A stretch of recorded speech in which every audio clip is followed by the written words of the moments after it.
Today's show is brought to you by StreamTech Drift Boats, the world's most versatile drift boat. Find them at www.streamtechboats.com. I kind of feel bad for these people, but at the same time I don't because they're stupid.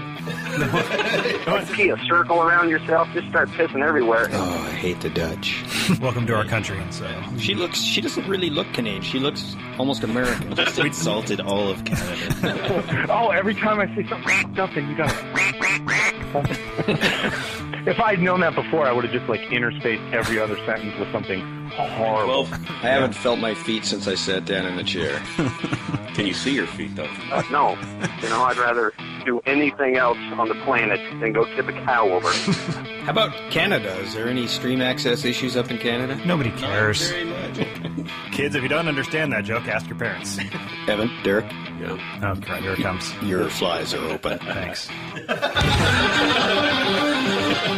Grab hold of your flies. This is a podcast for nymphers, strippers, swingers, and dry fly guys. It's the show that brings you stories, instruction, and conservation from three guys who live it every day. This is The Open Fly. I learned a fatal flaw in our business plan today, Kirk. No employee benefits, no paid sick leave, or unpaid sick leave. No open fly Obamacare? We don't even have paychecks. Oh, I've been operating under false pretenses. Yep. I have to go. Yeah. Actually, there's jobs that don't pay, a paycheck or a wage, but they do pay dividends, and I think that's what this is all about. Oh, what? Define that for me. Dividends. It's when you invest in a company, and that company shares some of their profit with their shareholders. Oh. So you were either issued a check in the form of cash to spend on beer and fishing gear. Oh, I like beer. Yep. Or you can choose to reinvest the dividend. Oh. So there you go. Well, I guess that's all up to you right now, because currently the state recognizes you as the owner of this business.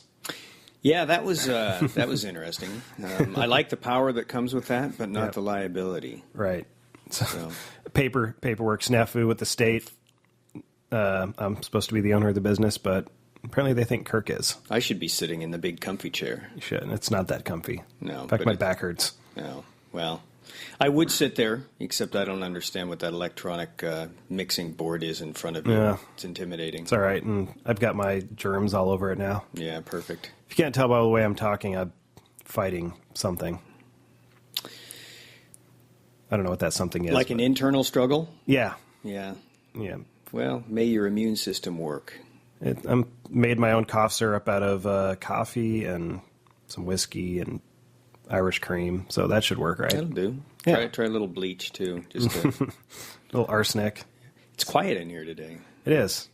Seem to be missing something, but I can't quite put my finger on it. Ah, crap. We started without Derek.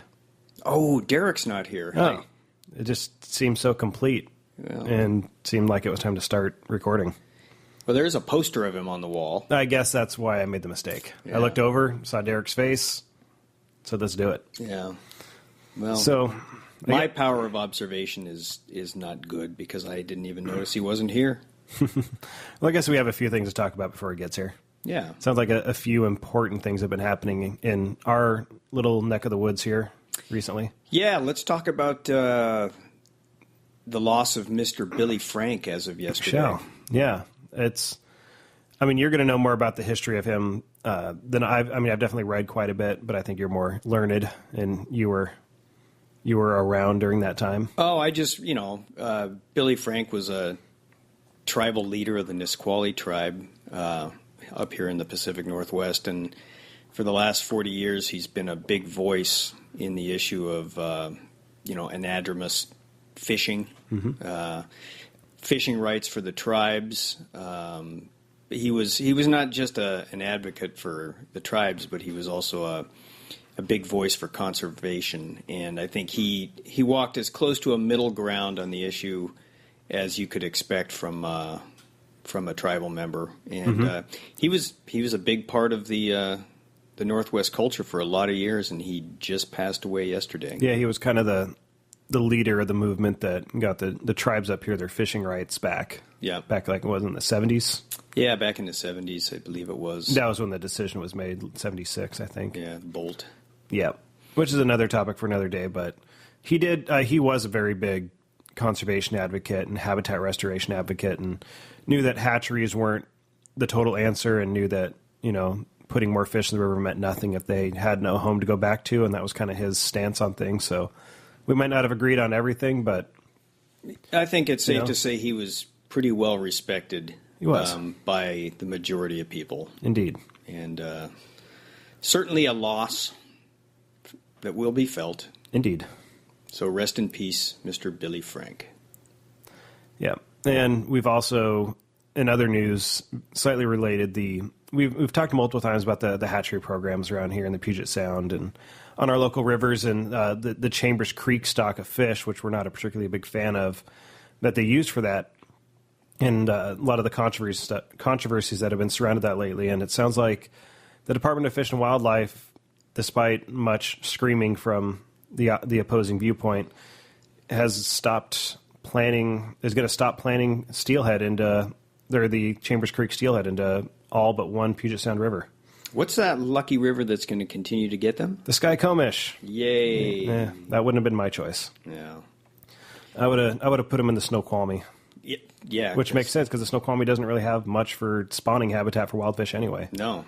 So you're just looking for a recreational resource. And in these past 2 years, the Snoqualmie has had more hatchery fish harvested and more back to the hatchery than the Skycomish has. Yeah. So I think it's just because the Skycomish is the more popular fishery. Well, it is, and that it is the more aesthetically pleasing river. It is. It resembles a river, whereas the Snoqualmie resembles a slough for the most part. It just kind of winds back and forth through the farmlands. Yep. It flows to the north, but sometimes the current is headed to the south. Oh, hey, Derek. Hey. We were just talking about you. Wow. Hey, what's up? Did you just get here? I just got here. Oh, I feel like I've been staring at you the whole time. Oh, well, it's sort of like me. Wow, what a grand entrance. Yeah, so next show you guys get to start without me, which would be 10 minutes of radio silence because nobody else knows how to start this equipment. Yeah. Well, I am the owner of the business, so I'll do as I damn well please. Maybe we should have a training session. Maybe. I bet he's not willing to share his And then power. I got to get you a key to the studio, and that's a whole other level of responsibility. I don't know if you guys are ready for it yet. I'm not comfortable with it. No. Whoa. Hey. So, yeah, we just got done talking about, the local news. Billy Frank, Chambers Creek fish.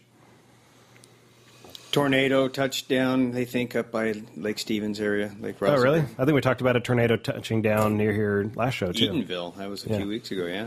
Man, we're Tornado Alley. We are. We're getting punished for something. It's May the 6th. May the 6th. Oh, yeah. Hey, interesting weather statistic. I like my rain. Mm-hmm.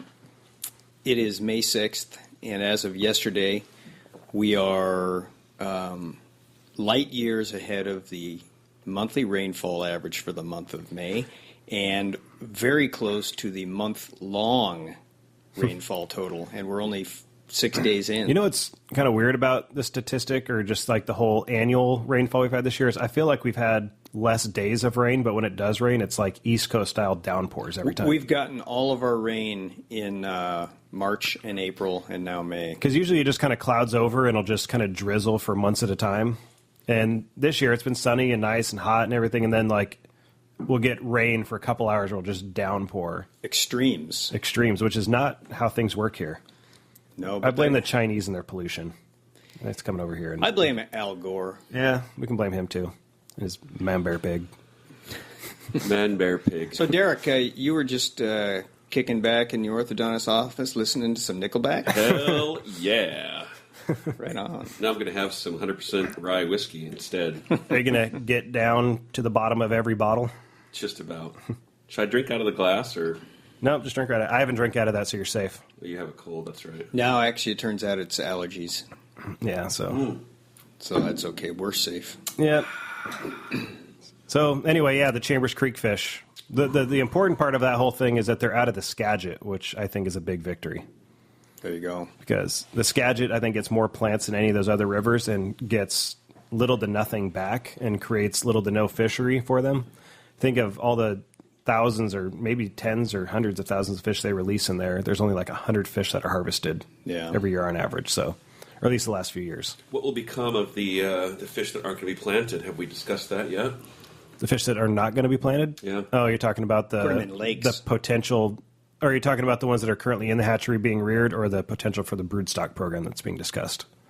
I don't want to get too much into their personal lives if they're being reared, but yes, those fish. Yeah, I think they're going to stock them into lakes for further. So they're going to be recreational essentially a lake-run rainbow trout. Ooh. Nice. But hey, they're genetically steelhead, so they're steelhead, right? Yep. Right. So basically, we're going to be right on par with the Great Lakes steelhead anglers. Yep, we finally arrived. Yep. If you have anything to say about that, email us at theopenfightpodcast@gmail.com. That's come full circle, hasn't it? Yes. That's interesting. So we had a listener send Kirk in a present.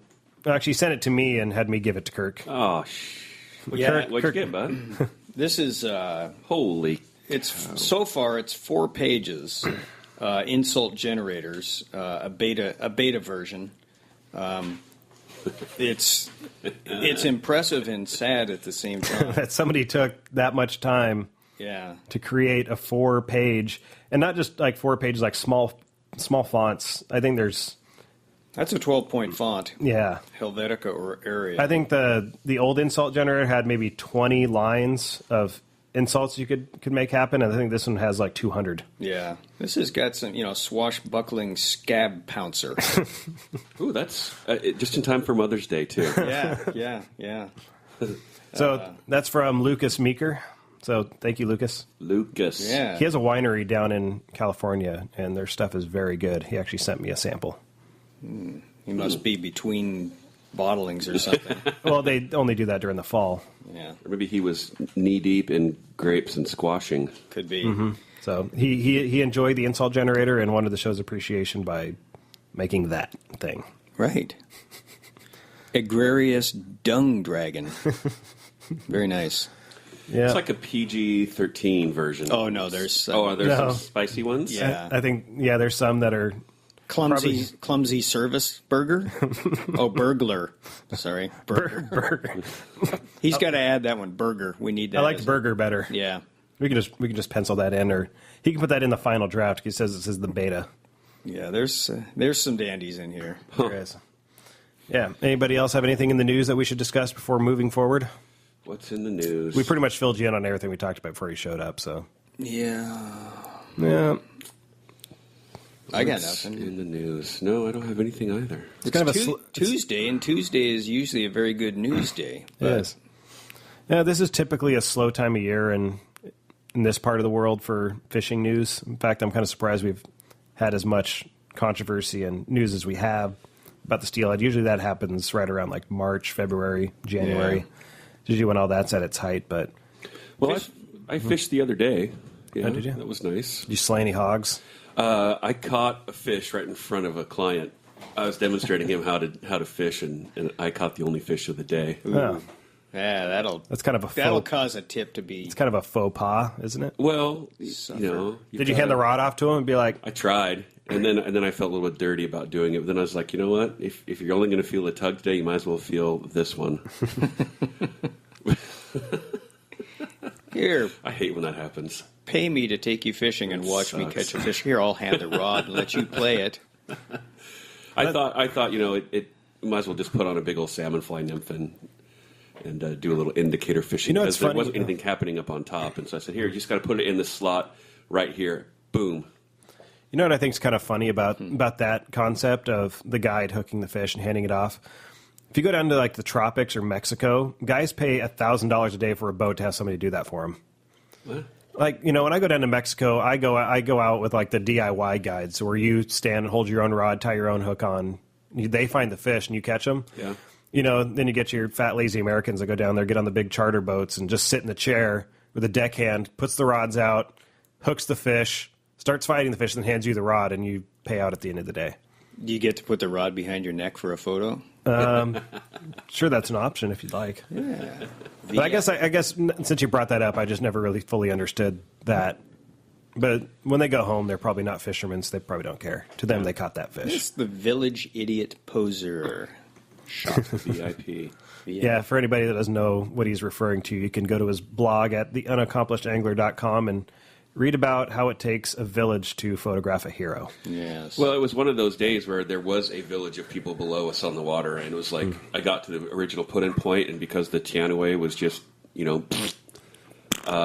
got to the original put-in place, and there was already, I would guess, 10 boat trailers and trucks at the put-in at South, and I was like, screw that, we're going upriver, and didn't see another soul. Well, we saw one guy the whole day. So in terms of that, that was a good choice, but the water was looking really, really nice up a little bit, but Do you get like the float tube hatch, or not float tube, but like the inner tube hatch in the upper river? yeah, and then the natives come out, and there was one time that there was just actually I've got this is a really, really good shiny story. object. This is a really, really good story. Oh, all right. If we have time, Guide stories by Derek. Oh, we have nothing but time. all right. I thought we were calling Jeff at 10:30. It's whatever. He'll wait. He'll wait. So the other day I was out with a couple of folks from the local TU chapter. Trout Unlimited, Trout for those of you Unlimited, that- for those that don't know. Yeah. And we floated the stretch from South Cleland down to East. And it was a nice sunny day, and we got around to the corner. You know where the red barn is? Yes. Okay, so we just kind of I know. we hold up in that corner right there in front of the red barn. And there's that little lot there on the corner, kind of kitty corner from where that red house is. River left. River left. There's a sign there, yellow sign there that says catch and release, blah, blah, blah. So there was a Jeep and if you're listening and you own, and this is you that I'm talking about, send in pictures of what we didn't see, but I'll explain that to you. But anyway, so we're sitting there and fishing, and I see a Jeep and a truck pull up next to each other, and they go hood to hood.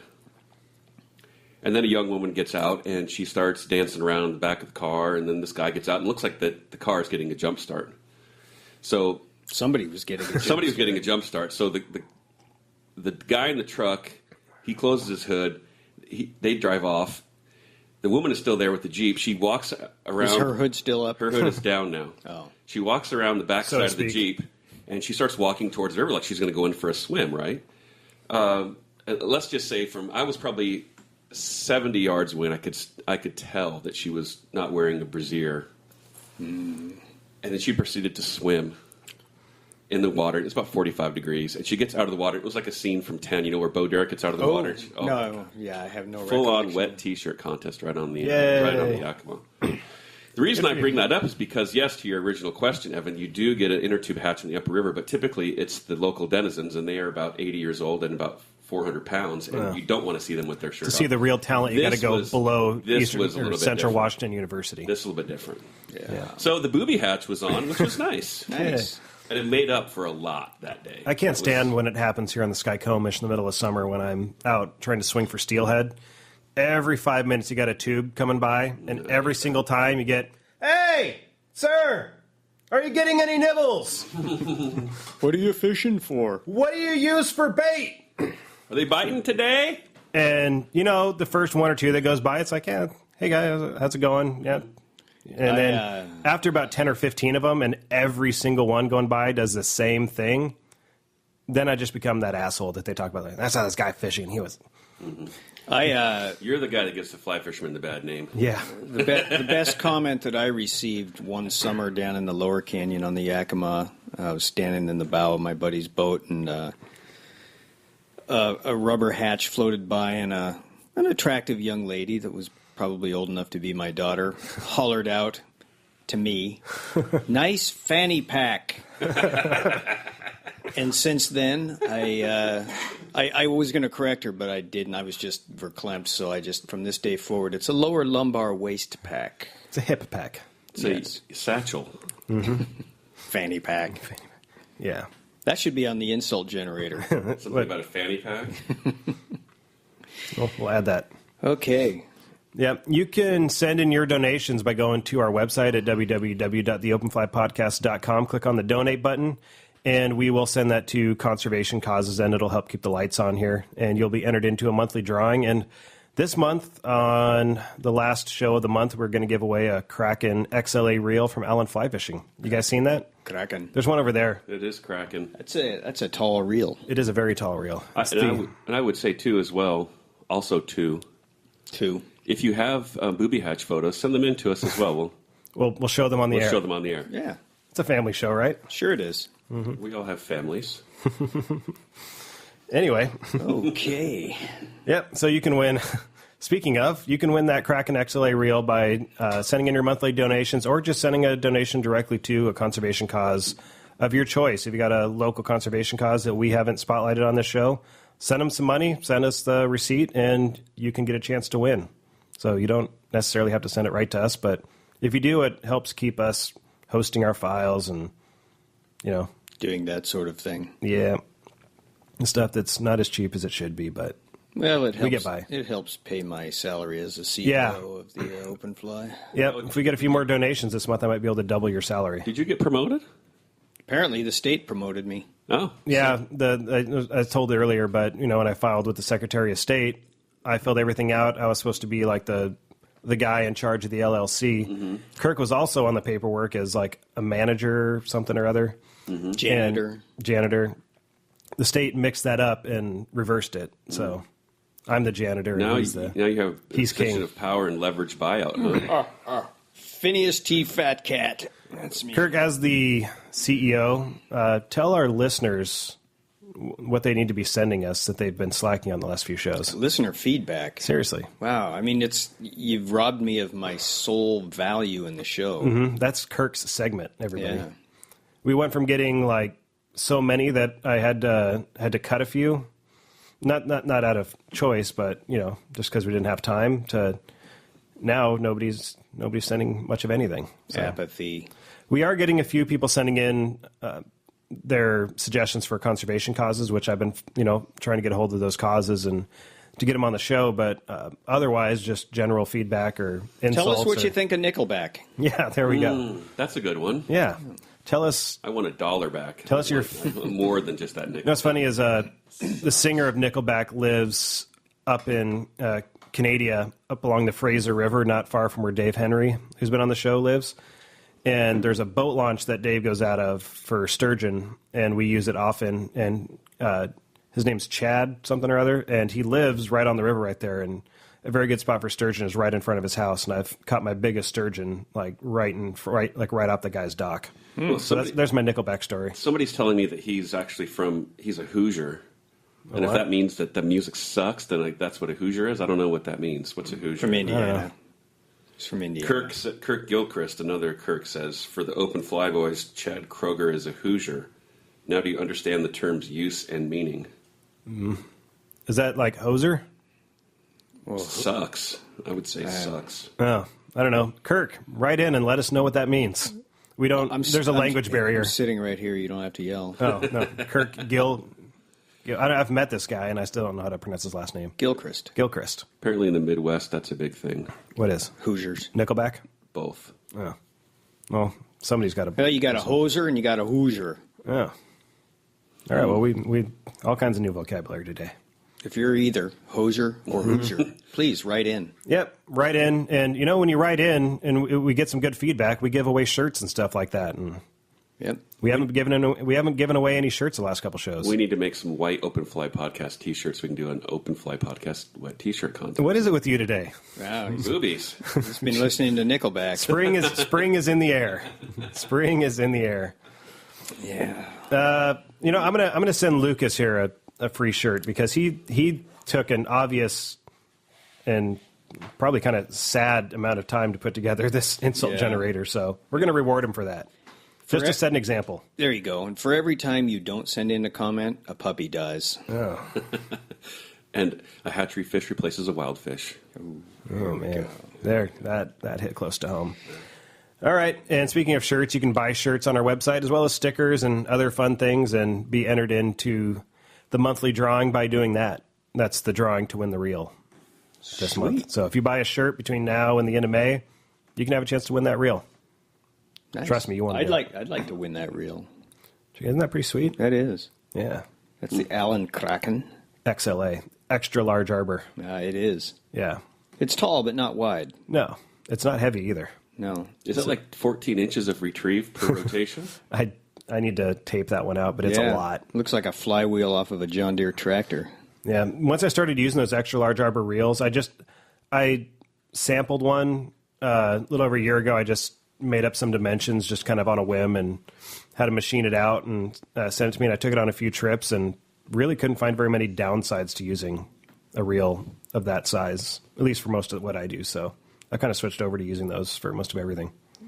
Yeah. Do you use that for center pinning? No, because it's a totally different type of reel. No. Center pins don't have drags. God.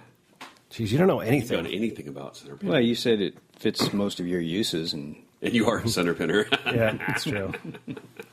Hey, the only steelheads that I've caught this year have all been on the swing on a spey rod. Ever since last October, November, I haven't caught a steelhead on anything but a spey rod since last October or November. Way to go. Yeah. how many is that? Probably enough to count on two hands. Okay, then. With his shoes off. Over on that small Central Washington River? That's one of them. Yeah. There's 3 or 4 rivers that fall into the category of places where things have been caught. Righto. Yeah. I'm anxious to talk to our guests today. What's going on? We got a couple guests. We do, indeed. Are they in studio? No. Virtually in studio. Yeah, the technology, we can bring them to us now. They're both down in Oregon. And right to you. We got Mark Sherwood, who is the director for the River Steward program for the Native Fish Society. If you remember, I think it was show 2, we talked to Jason Small, who was the man of low pedigree, the everyman. The man of inferior breeding. Yes. No, the point of that segment was to show that anybody can get involved in conservation, whether you're a biologist or just an everyday blue-collar worker, and Jason was here to tell us about that. And today we're going to get the director of the program that he works with, who's Mark Sherwood for the Native Fish Society. And then after that, we're going to do guide stories with Jeff Hickman, who is a wild steelhead guide down in Oregon, who is also involved with Native Fish Society. So we'll get to hear it from the angle of a guide and hear about some of his stories on the Deschutes and some of the other awesome storied steelhead rivers that he fishes on. I want to hear about the fish taco. Oh, what's the fish taco? That's a pattern of his, I believe. Oh, really? That's the name of my truck. I know. It is. And so the web is weaved. Wow. I make really good fish tacos. I had fish tacos last night. I had chicken tacos. You know what? I'm not a man of tradition, but every year, every odd year when the pink salmon run comes in, after the first day of harvest, we have a pink taco party. Very nice. Yeah. Google the pink taco. You'll be surprised, maybe disappointed. God, you're making me hack up lungs. I've got a feeling that our listenership of the fair sense is going to go through the roof after this. Yes. We're treating them with so much respect today. I blame the sustainable cook. Oh, yeah. She corrupted us. Becky. Becky Sellengut. Yeah. Yes. Yep. Anyway, speaking of pink tacos, we're going to go to break. All right, this is the Open Fly Podcast. We'll be right back.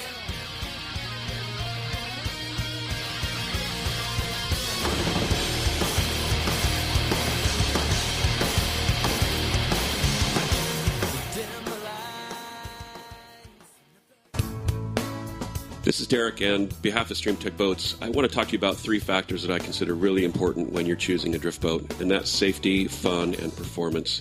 These are the safest drift boats around to float out of. They're fun to row, and from a performance standpoint, if you're a professional on the water, all 3 of these factors are important. So let's take a second to hear from the man who designed the boat himself. I tried pretty much everything, that just none of them were really doing what I wanted. So we set out to design a boat. I'd call it the one boat that would maneuver like the hard boats, that would go in the really rough places, that would float high, that would have all the amenities that come on a hard boat with anchor systems and good leaning. A very nice flat floor that you can inflate hard, that you can stand on. No bolts, no nuts, no pins, no clips, nothing to put it together. The reasons that it's so good for fishing, it got this rocker, and so it pivots quickly and it slides out on the foam pile when you come off big drops. That rocker just climbs right out on the foam pile. a total game changer. So there you have it. My recommendation, Link's words. Look for us at www.streamtechboats.com. Call Link directly. He'll answer that phone, and he'll get you on your way towards the best drift boat on the market.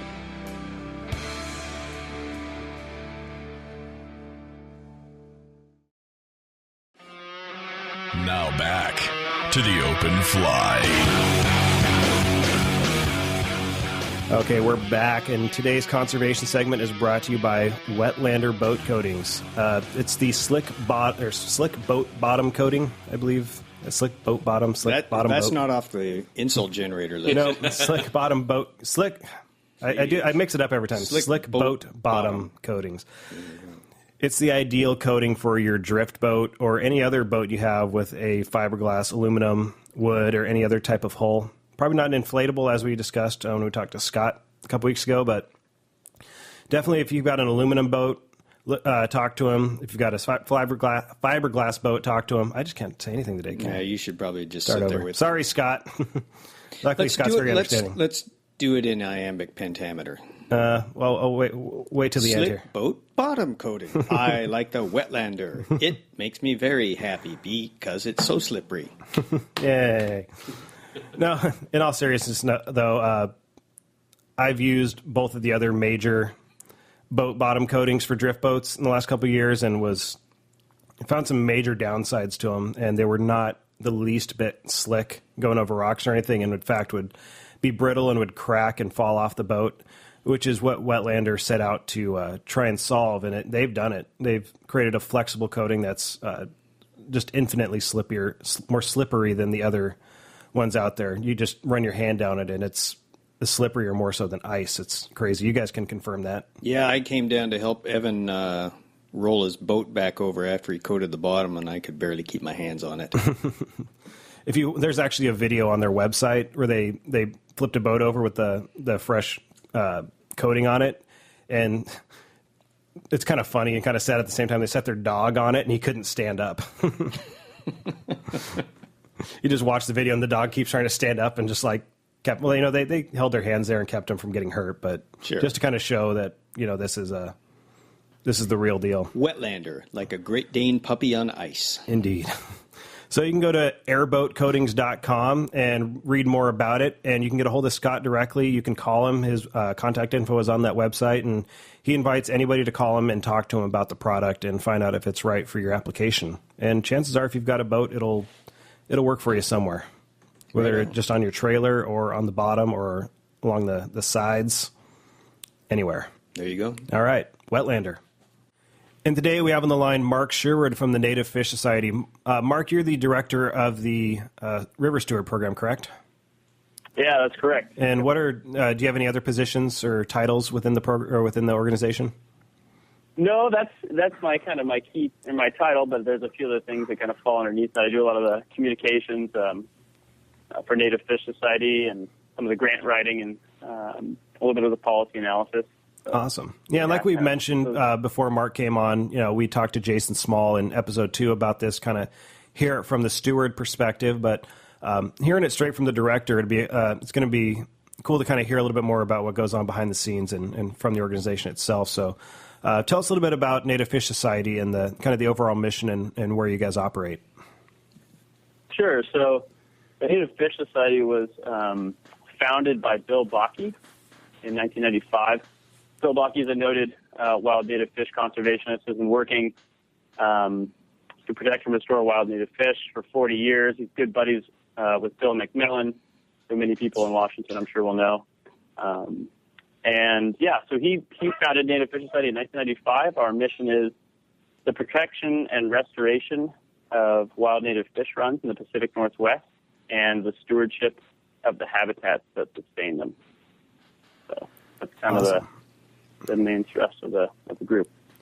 Excellent. And so you might have I kind of got distracted for a second. Did you say you just operate in the Pacific Northwest? Yeah. So we're what's the range?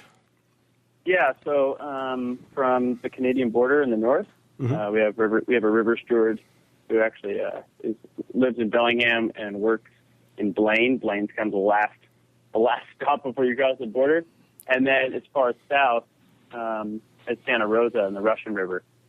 My counterpart, Jake Crawford, who runs kind of the southern district, and the southern district of the River Steward program is from the Umpqua watershed, south to the Russian, and Jake lives in Ashland, Oregon, and he kind of runs that southern district and manages all the river stewards there. And then I kind of run the overall program and also manage the northern district directly, which would be from the Umpqua watershed north to the Canadian border.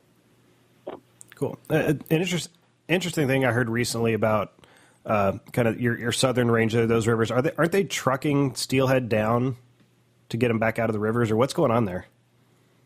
That's a great question. I think a lot of it's occurring in the Sacramento, which is south of where we are working. But yeah, I think kind of the footnote there is that in California, I mean, water issues are big across the West, and in California, probably no more so than there. And when you have massive droughts and pretty significant water allocation issues, you end up with bizarre results like salmon and trucks headed downstream. We had those too, but dams are the issue. Yeah, exactly. Yeah. If here, it's more of a damming issue, not necessarily for, although in many cases on the dry side for irrigation, but also for power. Right.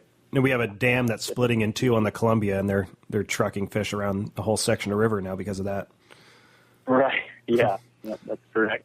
Yep. So tell us a little bit about some of the issues you guys have been involved in recently. I know Native Fish Society was kind of a focal point in some controversies and some issues lately that got a lot of attention. Tell us a little bit about kind of what's been going on there.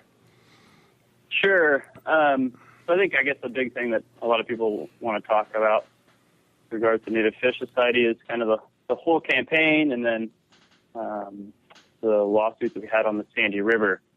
So I've always kind of tried to figure out exactly how to tell this story in the shortest, most concise way that way I don't put people to sleep. But essentially, the Sandy River was like a lot of rivers in the Pacific Northwest. It had dams. It had been channelized. It had tons of logging, industrial timber activity in it for a long time. But kind of over the last 15 years, actually even extending back into the late 70s when the Nature Conservancy bought some significant pieces of land on the river, the community around the Sandy River has really worked hard to kind of put the pieces back together for wild fish. That amounted to dam removal, as I said, lots of habitat restoration. Actually currently they say that they've spent about $100 million in the Sandy watershed on dam removal and habitat restoration, with another $90 million earmarked. And so we were kind of part of that whole process, and none of that stuff was very controversial. Two big dams came out at the time in the Sandy River, which was Marmot Dam and Little Sandy Dam, and they were the biggest dams that had been removed up to that point, and people were really excited about it. Native Fish Society was excited about it. But one of the things that needed to change when those dams came out was the way that the hatchery was operated in the Sandy watershed. And that was broadly recognized during the whole dam removal process. And unfortunately, do you guys understand why the hatchery program changes were related to the dam? Like why those things are kind of interconnected? Don't put me on the spot like that. Okay. Well, Kirk might know. I just want to make sure the listeners can understand. So what happened was species in the salmon and steelhead species in the Sandy River, the wild species, so steelhead, winter steelhead, coho, chinook, are either listed under the Endangered Species Act or like chummed or extinct. So, and that happened during the late 90s as part of the Lower Columbia listings that occurred. So what happened was that NOAA stepped in, who's the federal agency that kind of makes sure that fish get recovered. They stepped in on the Sandy and they said, okay, we need to basically start separating wild from hatchery fish, make sure they don't spawn together.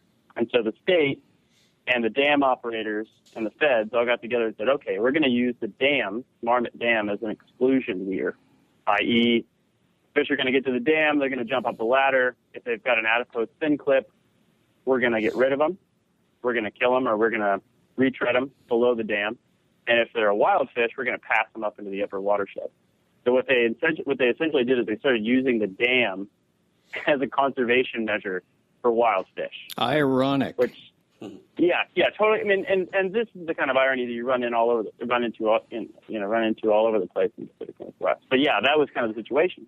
So when you remove the dam, all of a sudden you lose that opportunity, you lose that management capability that everybody agreed was really important. So the dam removal process was even delayed. Finally, in 2007, everybody else said, well, we're going forward. We're going to remove the dam. ODF&W and National Marine Fisheries Service, the feds, you guys just need to get it figured out because we're not going to wait any longer for you all. And so at this point, Native Fish Society had some trepidation. We were like, geez, dam removal is awesome. Like, we need to get these derelict dams out of here. Or not derelict, but, kind of. Just dams laying all over the place. Well, yeah, the deadbeat dams, right? I mean, this was a classic. Marmot was a deadbeat dam. It wasn't producing a lot of power.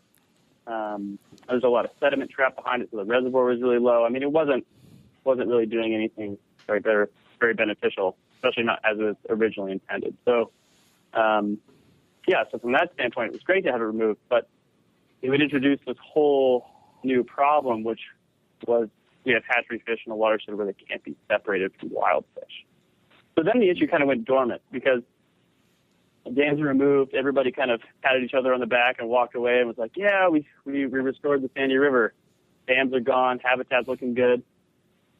And Native Fish Society and a lot of the people and river stewards kind of involved in the watershed are really concerned. Like, man, we kind of know that since the hatchery hasn't changed at all, we've got a problem. We know there must be hatchery fish and wild fish spawning together. And finally, it was actually a river steward who was based on the coast. He's actually a kid that grew up in Tillamook and by way of San Francisco, then ended up back in Portland, kind of drawn back here by fishing and kind of conservation. And he got in touch with a guy. He was kind of looking into the same kind of hatchery stray issues on the Oregon coast. And somebody passed him some information from the Forest Service on Mount Hood about the Sandy. And he just couldn't believe what he was reading. And it was something that we were all kind of looking for. It was kind of the smoking gun.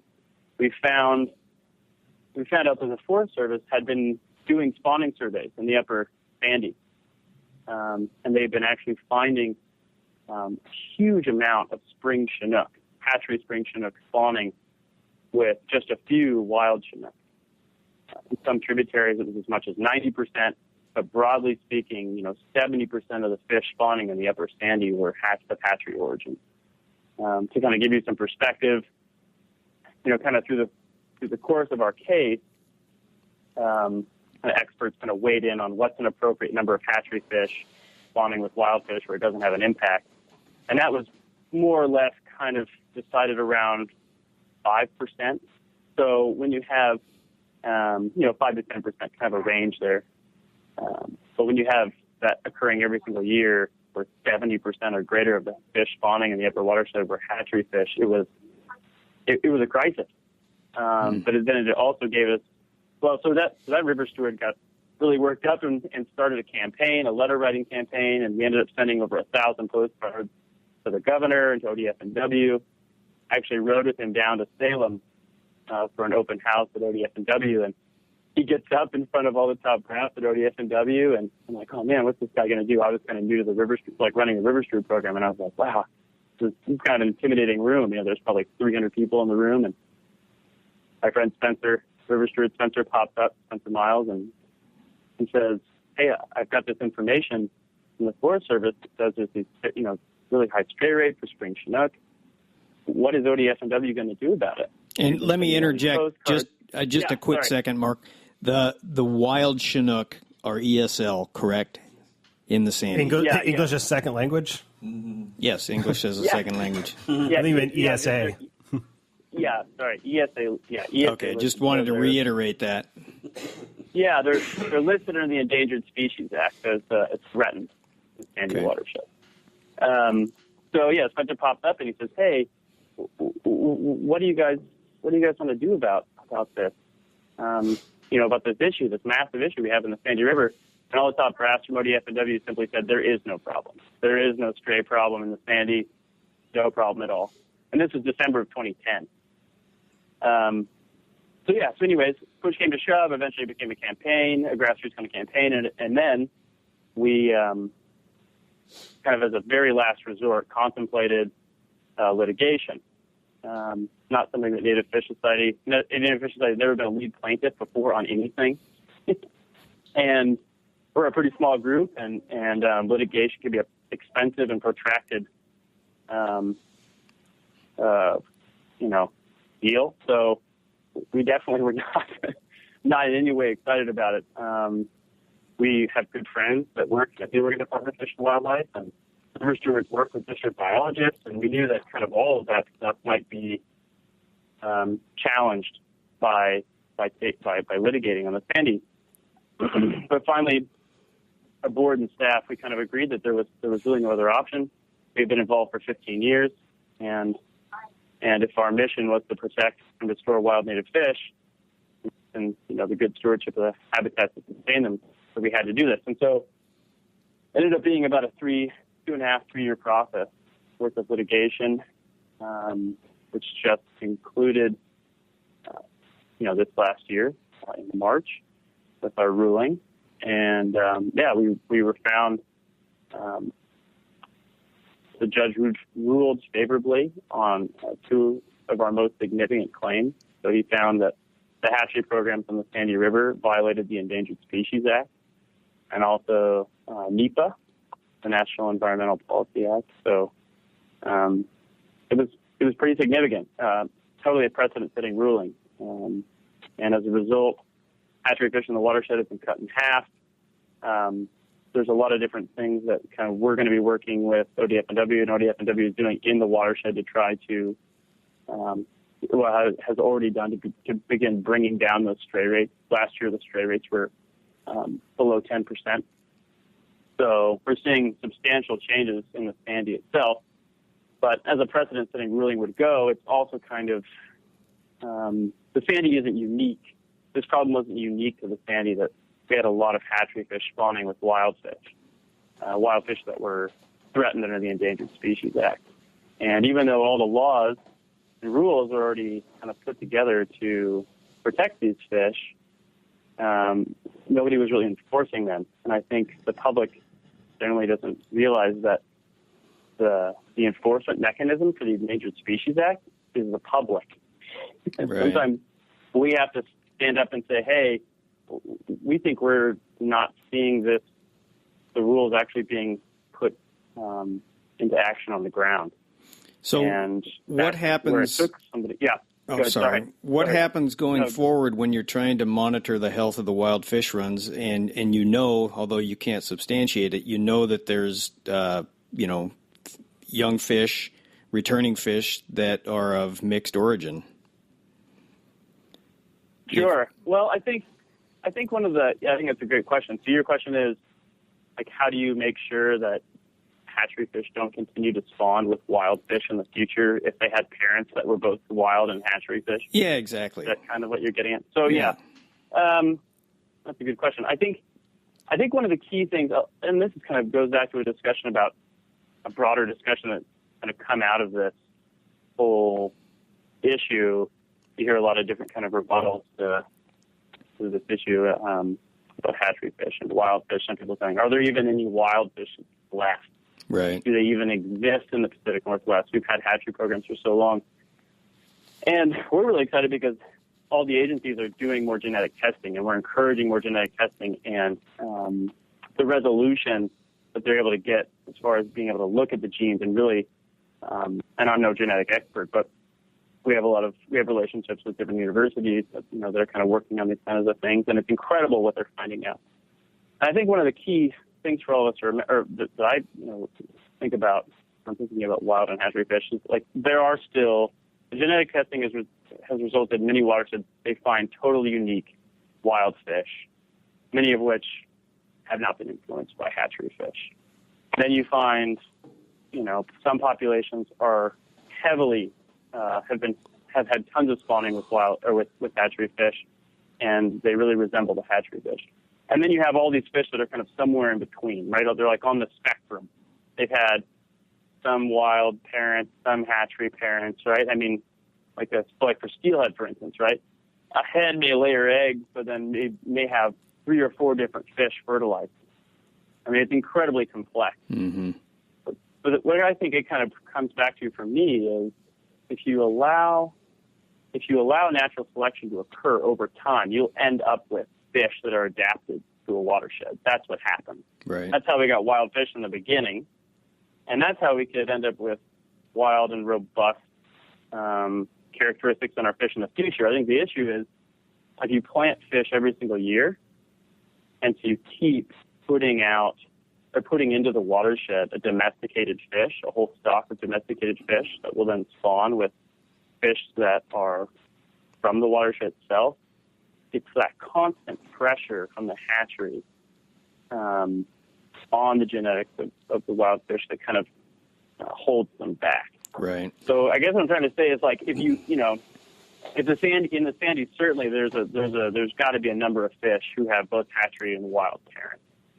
But over time, if you stop planting or reduce the planting or make sure those hatchery and wild fish don't spawn together, the river, right, the populations will begin to select for the characteristics that are successful, and you'll end up with fish that are increasingly robust. Right. Hey, Mark, how long have the hatchery operations been in working on the Sandy? Well, I think it depends upon which one you're talking about. I think there were some hatchery operations that started and stopped in the early 20th century. Then there was another operation that kind of started in the 50s. So I think there's been a number of different programs that have kind of started and stopped and evolved. I mean, at one point, and most recently on the Sandy, they were actually pulling wild fish into the hatchery program, which is called an integrated hatchery program. So they're actually using wild fish as part of what they say is like their brood stock, as like a percentage of that. Previously, most hatchery programs were isolated, so you would only use fish that came back to the hatchery for your next generation of hatchery fish. So you'd never, take a fish that wasn't from the wild. So, I think the programs there have evolved and changed just like they have in many places across the Pacific Northwest, whether they've grown in size or diminished, used to take a stock only from one place, like a Chambers Creek fish or a Skamania fish or an LC fish, and now they're kind of doing local brood stock, or we're doing local brood stock. So they're no longer doing that on the Sandy. But yeah, there's quite a bit of complexity there as far as which programs. So you mentioned earlier that in reality that the public, the general public, John Q. public, is really most responsible for holding the regulatory agencies to the table of, doing what you're saying you're going to do in terms of protecting wild fish. But most of the time you find, the river stewards, that's a grassroots kind of a thing. How do we get the general public that doesn't fish and isn't part of the conservation circle? How do we get the apathetic general public to care more about the difference between wild fish and hatchery fish? Because you see these lawsuits being filed, and the general public says the only people that are making any benefit out of this is the lawyers. So how do we get the general public to care more as much as the sportsmen do? I think that's a really great question. Hey, I'm the one that asks the good questions. I think in order for that to happen, you have to have a cute animal for them to care about, like a panda. Yeah, they'll shell out money for a panda, but something useful like a salmon, not so much. Every time a hatchery fish spawns, a panda dies. There we go. Well, I don't think that ducks are necessarily any cuter than anything else, but at the same time, you have organizations like Ducks Unlimited who are very, very big, and they can pull in a lot of help from the general public because do they just have a better PR campaign than wild fish advocates do, or what's the story there? It's because you can see ducks. Yeah. Fish are invisible. Perhaps. I kind of hate to kind of feel like I'm pointing back to a single issue, but I maybe just to kind of draw on another example of a place where I feel like we have received really broad support to protect wild fish, and it's been very relevant to the broad public, is in Bristol Bay. I used to be a commercial salmon fisherman in Bristol Bay. I was for 2 years, and in 2007 and 2008, and happened to just bumble into the whole issue and the rally there in Dillingham. And but what I saw for the first time in my life was tribal people and sport fishermen and commercial fishermen all saying, yeah, we want to protect our wild salmon. We want to protect Bristol Bay. And you got to take more of like a habitat standpoint, I think, to bring everybody together. Is kind of what you're saying. Yeah, potentially, but I think it goes a little deeper than that. I think one of the things that's really, because like you said, I agree. Like with it, whether it's ducks, or I mean, like we've recovered other species, like other than fish. I don't know if you know this fact, but no salmonid species, so trout, salmon, steelhead, that's ever gone on to the endangered species list has ever come off. We've never successfully recovered even one. Mm-hmm. But we've recovered a lot of other species, the bald eagle and all these other kind of charismatic species. And I don't think a bald eagle is especially cuddly. I mean, I guess it's like a Beanie Baby version of it. Yeah, but that's America. Yeah, it's true. That's true. But I think there's even other ones. I mean, wolves. Obscure, yeah, that's not controversial. Yeah, I think there's obscure. I think there's more obscure, less charismatic animals that have been recovered. Like there's a little chub fish in Oregon that's about to be like one of the first freshwater fish, I think, to be removed from the endangered species list. Nobody knows about it. I didn't know about it. I think one of the things that's kind of, I think one of the things that the Bristol Bay story tells me is that the public was able to rally around, like they were able to really come together around the issue because they really heard kind of a unified voice from the tribal community, from sport fishermen, from commercial fishermen, and kind of from conservationists. They could all stand in the same spot and say, we want to protect habitats of wild salmon. Whereas in the Pacific Northwest, you have those entities kind of at war with each other because they all have their own agenda.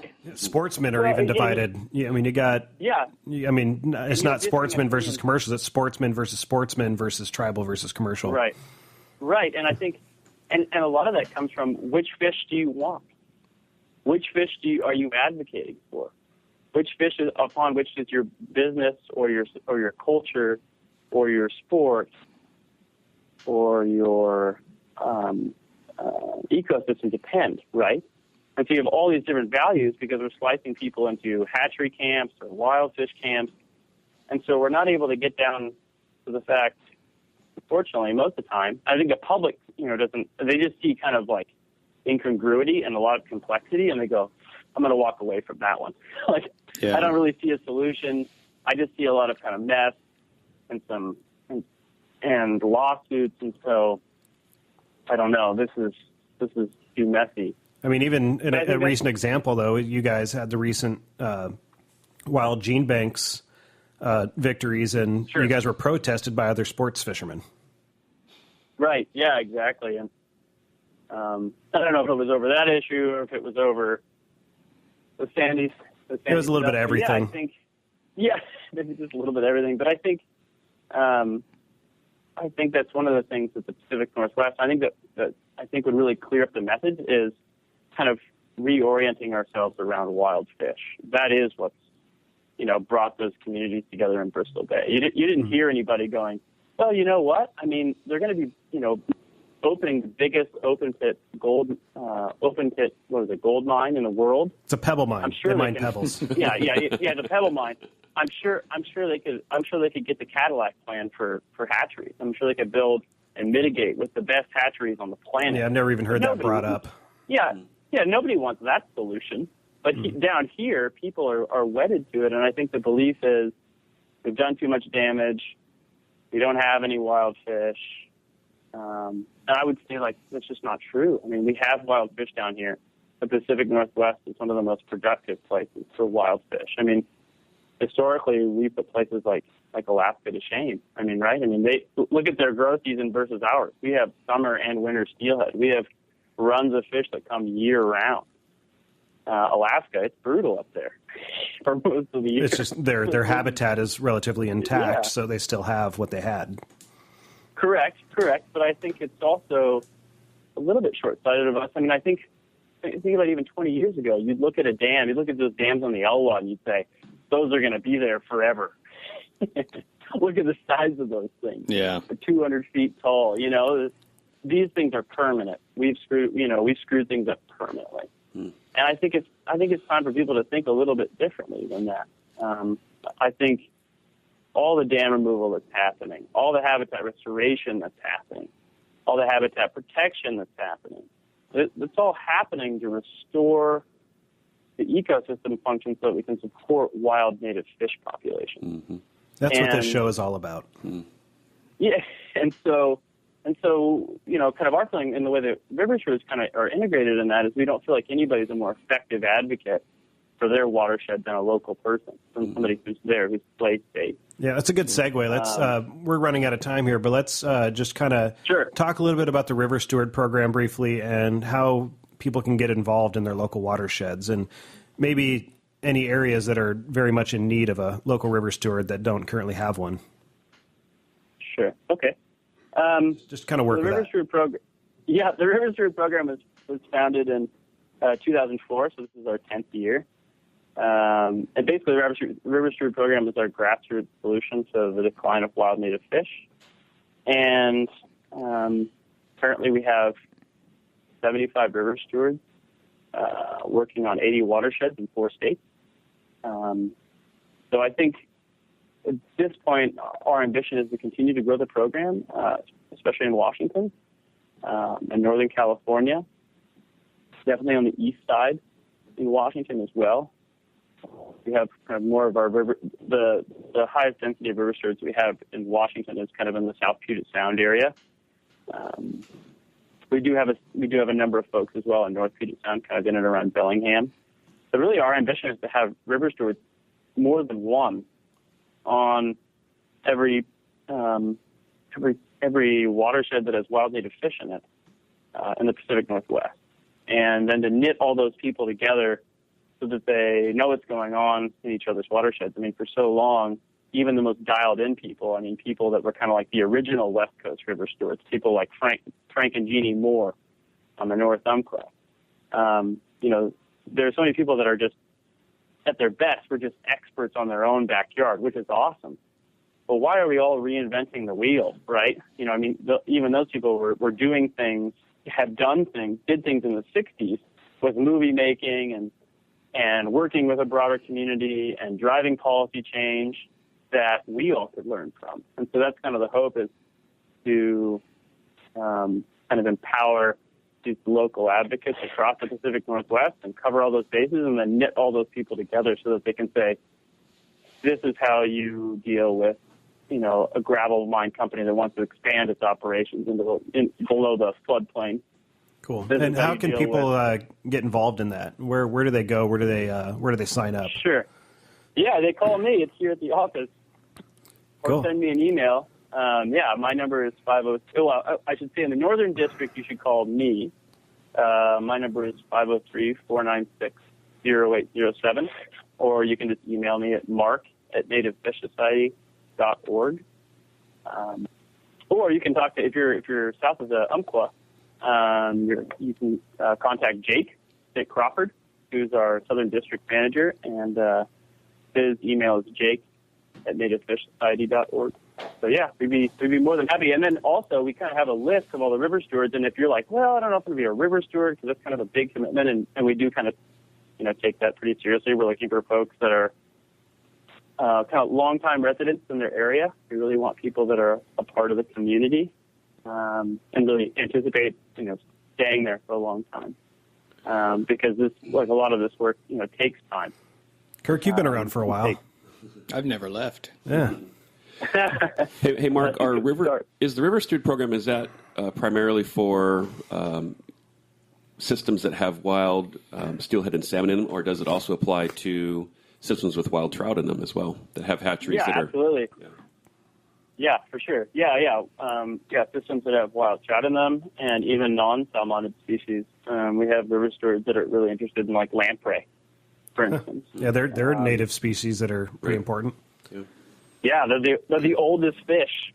They're like 500 million years old. They like predate Tyrannosaurus rex. It's the craziest thing in the world, you know. Yeah, it's older than the chub. Pretty cool. way older than that modern modern chub. And you guys cover Sea Run Cutthroat in the Puget Sound and stuff like that as well, right?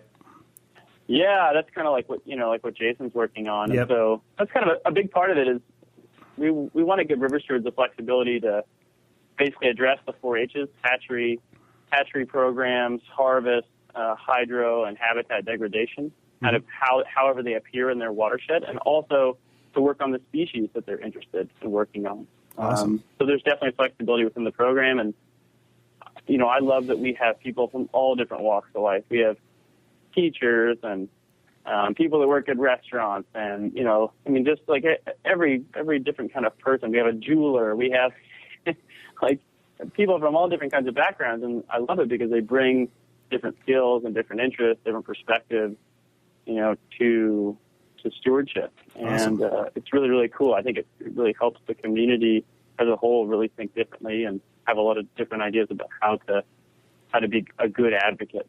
Awesome. Well, Mark, we're gonna have to let you go here. So either of you guys had anything else you wanted to add to it, or?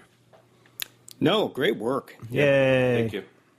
Yeah, I think it's an awesome model. Yeah, I think the reason why we wanted to feature Native Fish Society again, I just think your overall model and focus is something that a lot of other areas can learn. It is a Pacific Northwest kind of organization, but I think people on the East Coast or in the Southeast, any of those regions, even the Great Lakes, where they're not dealing with wild fish per se, but they have fisheries that are really important to their areas, and just your model is a really good way to go about taking care of your local fishery. So yeah, if somebody back east could open up the non-native fish society. Yeah.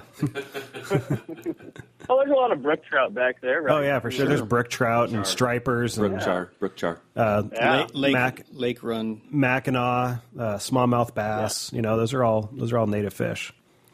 Yeah, so, for sure. Yeah, native to somewhere. So. Yeah, so there's absolutely no reason why this type of model, river steward model, wouldn't work in other parts of the country or world for that matter. Yeah, I don't know about Canada. Yeah, I don't know how Canada would handle it, but differently. What's that about? Yeah, sorry. Ongoing Canada jokes here. Anyway, you guys are pretty close. Yeah, we're right on that border. That's why we can do this. Yeah, exactly. It's okay. I have a Canadian friend. Right. It's pretty tense over there, isn't it? It is. A lot of my friends are Canadians. It's okay. Yeah. I'll be fishing in Canada in a couple weeks. Actually, I'll be fishing in Mexico for a couple days, and I'll be home for like 2 days, and I go to Canada. So I'm covering North America. That's a new definition for NAFTA, the North American Fishing Travel Association. Well, did you just think that up? Wow. Yeah, I did. Quick on your feet, Derek. Wow. That's why I wear flip-flops. Wow. Yeah. I don't like to be encumbered by shoes. Yeah, whatever. Hey, Mark, you're still there, right? Yeah, I'm still here. Cool. So nativefishsociety.org, correct? Yes, nativefishsociety.org. You can sign up. You can become a member. You can get emails and action alerts from us, and Perfect. Invitations to special events. And so, yeah, we would love to have your support and have you be involved in our community. So. Hey, listeners, if you donate to them, or how about this? If you sign up as a river steward or something equivalent in your local area, let us know and we'll enter you in our drawings too. Little incentive to get involved. Yeah. Oh, very cool. Thank you. Yeah, you're welcome. I mean, don't thank us. We're just putting it out there. It's up to the listeners to take action. Yeah. So, Yeah. Cool. All right, Mark. Well, we appreciate your time, and you guys are doing some good work. So thank you. Thanks. I appreciate all your support. Thanks, guys. Thanks, Mark. Bye-bye. Yep. Bye. I almost turned my own mic off there instead of his. That would have been awkward. It would. Yeah. Anyway, so cool. There's a little bit different perspective about what's going on there. So I think they do have I said it about our interview last week too, but I think with Jasper from the Nature Trust there in British Columbia, with their kind of their focus, and I think Native Fish Society is kind of in the same boat where they got a cool focus and a cool structure that seems to kind of get things done. Yeah, well, I mean, he brought up a great point that the best people are those that are, have a watershed in their backyard. They're the experts. Hey, we have one. We have what? A watershed in the backyard. We have a lot of watersheds. Well, I mean, I can walk to one. You talking about the retention pond next door? Yes. That is part of the watershed, technically. Yeah, technically. Because that water there dumps into the river. It all flows downhill. Yeah. Yeah, there's the Snoqualmie River just down the hill there. Yeah, I think the Snoqualmie River needs some stewardship. I mean, it's got stretches where it's had advocates, but then again, you wonder what can really be done on that river. It's all anything below Fall City is all private land. I mean, you can't really, except for Chinook Bend. Yeah, they did get How did that happen? Did like a conservancy buy that or Nestle Farms? Originally Carnation Farms, then purchased by Nestle. I believe the land was donated by Nestle to the county for fish habitat restoration. Mm-hmm. I think I'd really like to see other sections of the lower river restored, but there's just very active farming going on, and I just don't know if there's a very good chance of that happening. I was on the watershed forum for the Snoqualmie for a couple of years representing City of Snoqualmie. So, I mean, there's, whether you know it or not, every time you pay taxes, like when you buy a house like that, there's money that goes from that towards King County for usage in either acquiring land or protecting land based off of what the water-specific issues are. So, I mean, there are groups that are actively working to protect the Snoqualmie River Plain, but flooding being the biggest issue of them all. I mean, it's just something you cannot control. Right. It's kind of split into two separate sections. You got above the falls and below the falls, and they're kind of two different animals. Two different animals. And this lower river just kind of winds through the farmlands and just drops silt everywhere and floods and and it's a passageway for the spawning fish. I don't even think that they historically spawn down low here. They're moving through to get to where there's a little bit of gradient and gravel in the riverbed. Yeah, which doesn't happen until you get to just a couple miles below the falls, except for Chinook Bend. Yeah, past the Tolt. The Tolt River is about the most major spawning trib. Tolt was brown today when I drove over it. Yeah, that's where our drinking water comes from. So right. Yeah. So you got the Tolt River, kind of the Tokal Creek and the Raging River, and then one other small creek, and that's pretty much it. Well, they took the hatchery out of Tokal. I mean, that's not in operation anymore, right? They're not. I guess no. They're not releasing summer fish. Yeah. They stopped doing the winter fish too with this recent thing. I don't know about salmon.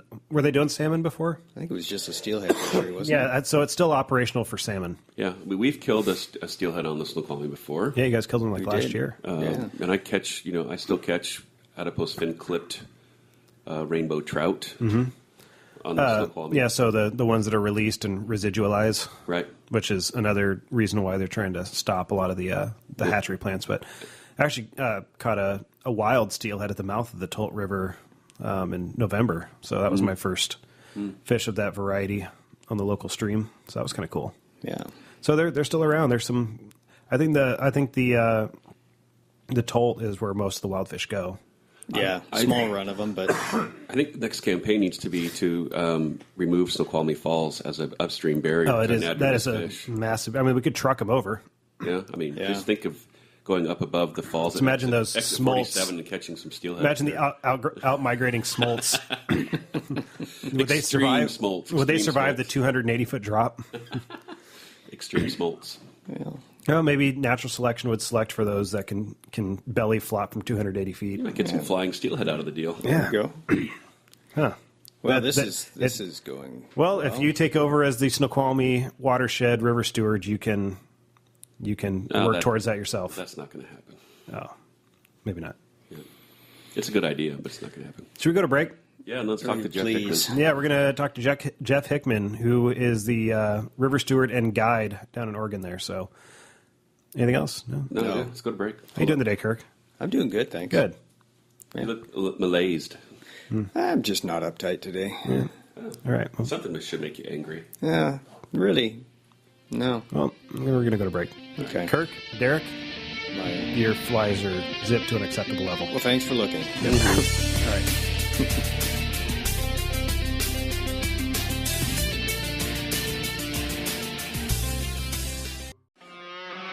Now back to the open fly. And welcome back to the break. I hope you had a short one or a long one. I don't know. I had a short break. I always do. Well, okay. Well, guide stories today. We've got an interesting one.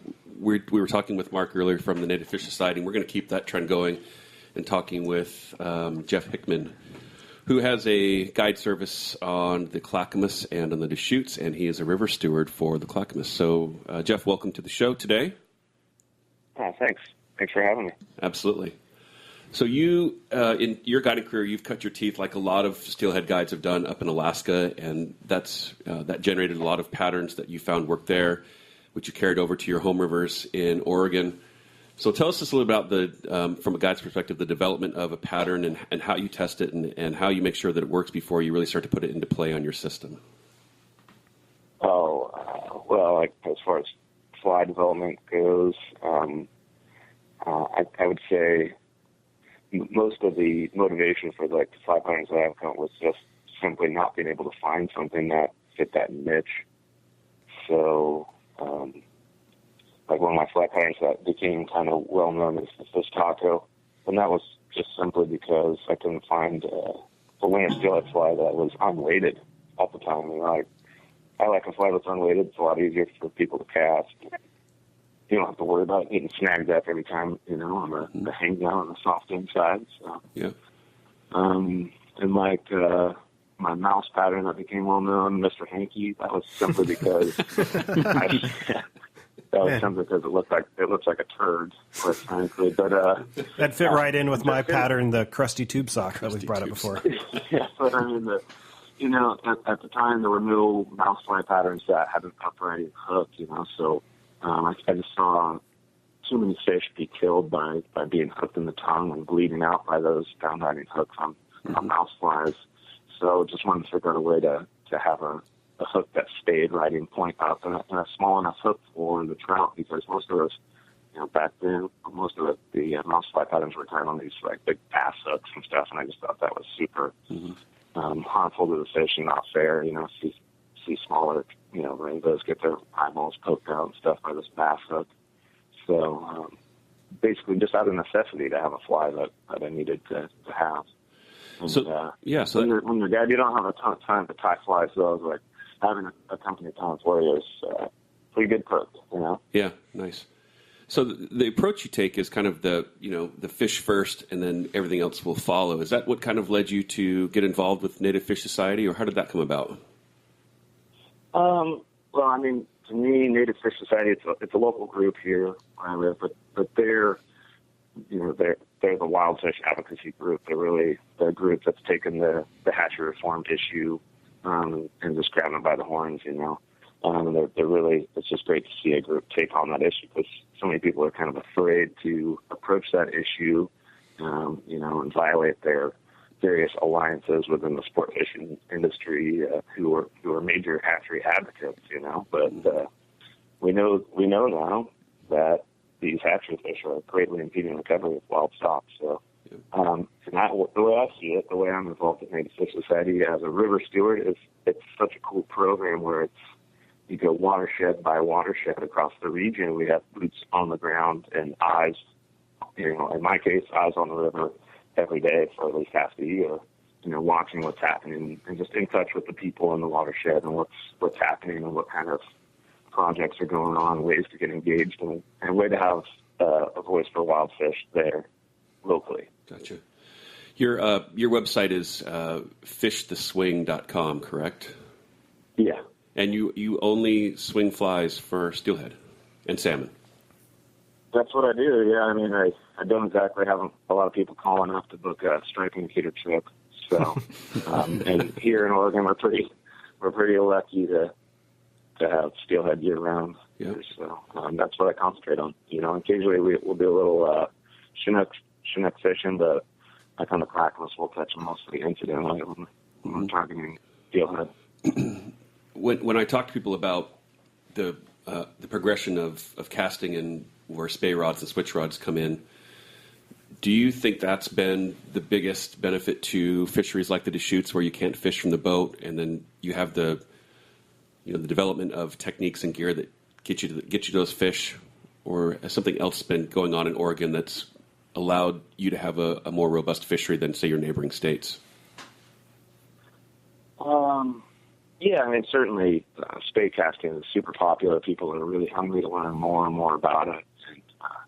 And, that's a large part of my business. That's what I do. Is I'm an instructor. I help teach people easier ways to cast and make it more efficient and all that stuff. But certainly it's a great tool. The short heads are just great for our rivers in the Northwest all over, like you say, on the Deschutes, limited backcasting and things like that.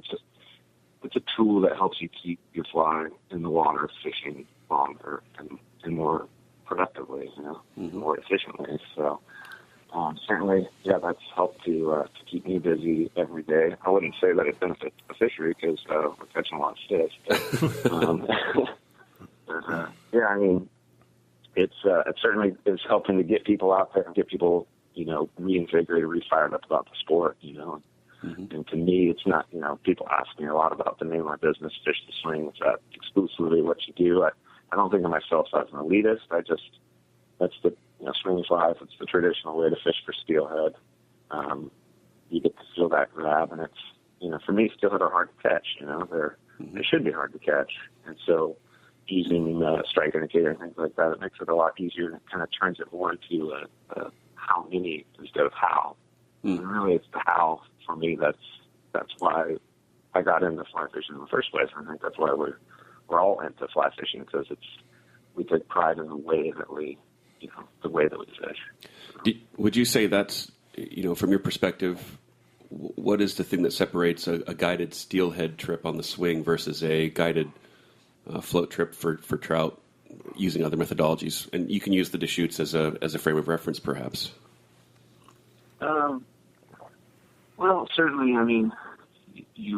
steelhead aren't typically easy to catch, so most of the time you've got a lot more time there that you're filling just hanging out with your client and instructing, filling the day, and giving that value of just giving them little tips here and there. And you just have a lot more time versus I think when you're trout fishing, I think your client is expecting to catch more fish and be more results oriented. Whereas steelhead, swimming flies for steelhead, people are going into it like knowing how hard it is and knowing that it's going to take some work, and if we're lucky, we'll catch a fish or two.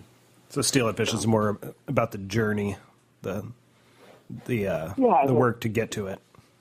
Yeah, I think it's it gives you an appreciation. I think the fewer fish, the harder you have to work for them, and the fewer fish you catch, the more you appreciate each one, and the more valuable you can see that they really are.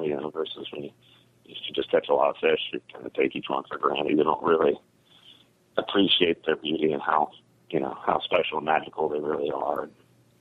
A wild steelhead's gone through a pretty amazing journey. I agree. Do you ever get the itch to go and guide someplace else, or is Oregon going to be where you're at? Funny you should mention it, because I'm actually working on spending my summer in British Columbia on the Dean River. That sounds terrible.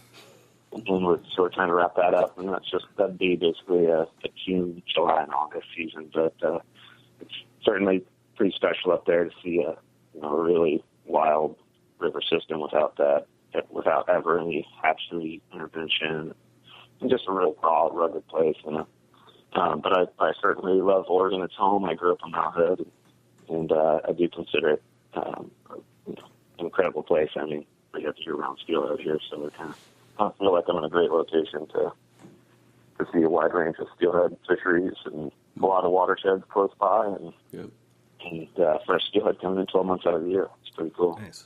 Does Oregon manage the guide days on the river with permitting or outfitting type of situation, or is it pretty much a free for all like Washington is? Yeah, I've certainly trying to advocate for a little more regulation in that department.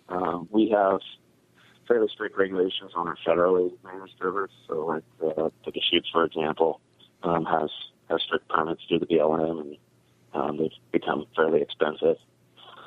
But as far as the state managed rivers, it's kind of a free for all. So. It sounds kind of sounds like here. You get our federally managed rivers here. You got to jump through a lot of hoops. And in fact, that kind of on a tangent, the Olympic National Park, if you want to guide on those rivers in the park, you have to submit a whole essay on how you guiding there is going to promote conservation and stuff of that fishery, and you have to get it reviewed and approved. And I think that's kind of a cool model to take after for any watershed you want to guide on, because if you're spending every day out there taking people, through that watershed every day, showing that you have an understanding of that ecosystem and want to pass on that information is, I think, would be pretty valuable. Well, it seems to me the common topic here is just revenue stream for the agency, ODS and W. Just so much of the time, the conversation is us fighting them about their budget cuts, and really it just seems like they're funding from general fund dollars and fishing license sales, and they think to sell more fishing licenses, they got to have more harvest opportunity, right? So it seems like we're constantly fighting attempts to open up wild harvest on steelhead or increased hatchery releases and things like that. And I'm just like, man, kind of missing the point. All the people that won. I mean, like selling an out-of-state guide license. I think you should really try to make money on that and discourage out-of-state guides. And also, like, you could sell permits for state rivers because, like all my clients, they want to fish for wild steelhead and catch and release wild steelhead. A lot of times, like, I encourage people to harvest the hatchery fish, and it's almost like a lot of the time I have to talk people into it, because I'm like, well, having this hatchery fish here in the basin is, the biologists all agree that it's harmful to the wild stock, So, I would love to figure out ways to bring in more money to promote those wild fisheries and catch and release fisheries. Awesome. Yeah. So what's unique about the Deschutes that people would want to come out and fish that with you? What's the draw? I mean, the Deschutes is just magical. It's something I think you have to see it to appreciate it. But where I got on the Deschutes is a little unique. I do jet boat trips, and I operate from the mouth of the Deschutes River, where it flows into the Columbia, up into Robus section of the canyon. So a lot of people don't realize that there's no access in that stretch unless people float through it. It's a multi-day float trip. But using the jet boat, we go up and set up camp a lot of times. So September and October, I'll just set up a base camp kind of and use the jet boat to fish the spots. And it has a ton of steelhead. I mean, I would say the vast majority of the steelhead that I see in that lower canyon are not Deschutes River fish. So, I mean, a lot of times people think of Deschutes River fish, they think they're like, the 4 to 6 pound A-run steelhead. But we basically get fresh steelhead down there July through, all the way through November, fresh ones coming in. And a lot of those are, clear water fish going up to Idaho. So every year we see several steelhead in the 20-pound class hooked. Wow. Most of them aren't landed because the Deschutes in that section of the river is pretty steep gradient, and there's some rapids and pretty cool basalt ledge rock features. But I think the coolest part about the river is just the dry line fishing opportunity. Mm-hmm. It's almost exclusive dry lines, certainly when there's shade on the water. And it's a steep canyon, so we get a lot of shade in the morning and the afternoons. And dry fly fishing is exceptional out there, so I do a lot of that, whenever we can. I try to get somebody fishing a skated dry fly the whole time, and it's really cool to watch it eat. The first time I fished the Deschutes was, I think, back in 95 or 96, and I was with my father-in-law, and we camped there at that state park there at the mouth and walked up river left. Uh-huh. And he went up further than I did and fished a run that was upper, and I just waited out till I was probably about waist deep and started swinging flies. And after about 2 hours, I finally got a hookup, and I thought it was one of those clearwater fish. The rod just bent nearly in half. This was just an old Loomis 6-weight, but I got the fish in, and it turned out it was a smallmouth about the size of a skillet. Have you thought about guiding for smallmouth on the lower Deschutes? No, I didn't. Definitely, some years it's worse than others. I don't know. They just stray up out of the Columbia in the very, very bottom stretch there. And so you do see some smallmouth from time to time. Yeah. They're invasive species. That's a little ironic to me that they, the state agency manages the smallmouth as a sport fish, yet they have a bounty on the northern pike minnow. Which is, and the northern pike minnow / squawfish is native, belongs there. Native fish. Yeah, and then you got an yeah, invasive species that they put limits on. Yeah, we got walleye and smallmouth around, but you can only keep 2 of those a day, and there's a slot. You can only keep 2 smallmouth or 2 walleye. Both, I think. Really? But I don't catch too many of either. So. What's your position on carp fishing? Oh boy. I haven't done a whole lot of it, but yet. I hear it's pretty good. Yeah, it's true. I guess if we keep compromising our wild native fisheries here, might have to diversify a little bit with the water's warming up. Mm-hmm. Or you can go get in on the shad action. I hear it's about to pick up. Yeah, I don't know. That doesn't really excite me for some reason. Oh, I go do it. We pull out the lawn chairs, flip out about 10 feet of line, and just rope them all day. Just another invasive that. But we fill up coolers of them. Treated like a sport fish. Yeah, that's one of those. I hear it's the best bait for the oversized sturgeon down in the Columbia. It's the best bait for fill in the blank. So we fill up coolers full of them because they want you to keep as many as you can, but you're not going to put a dent in their population because there's just tens of millions of them in the Columbia. But and we'll fill up coolers full of them and keep a bunch for crab bait.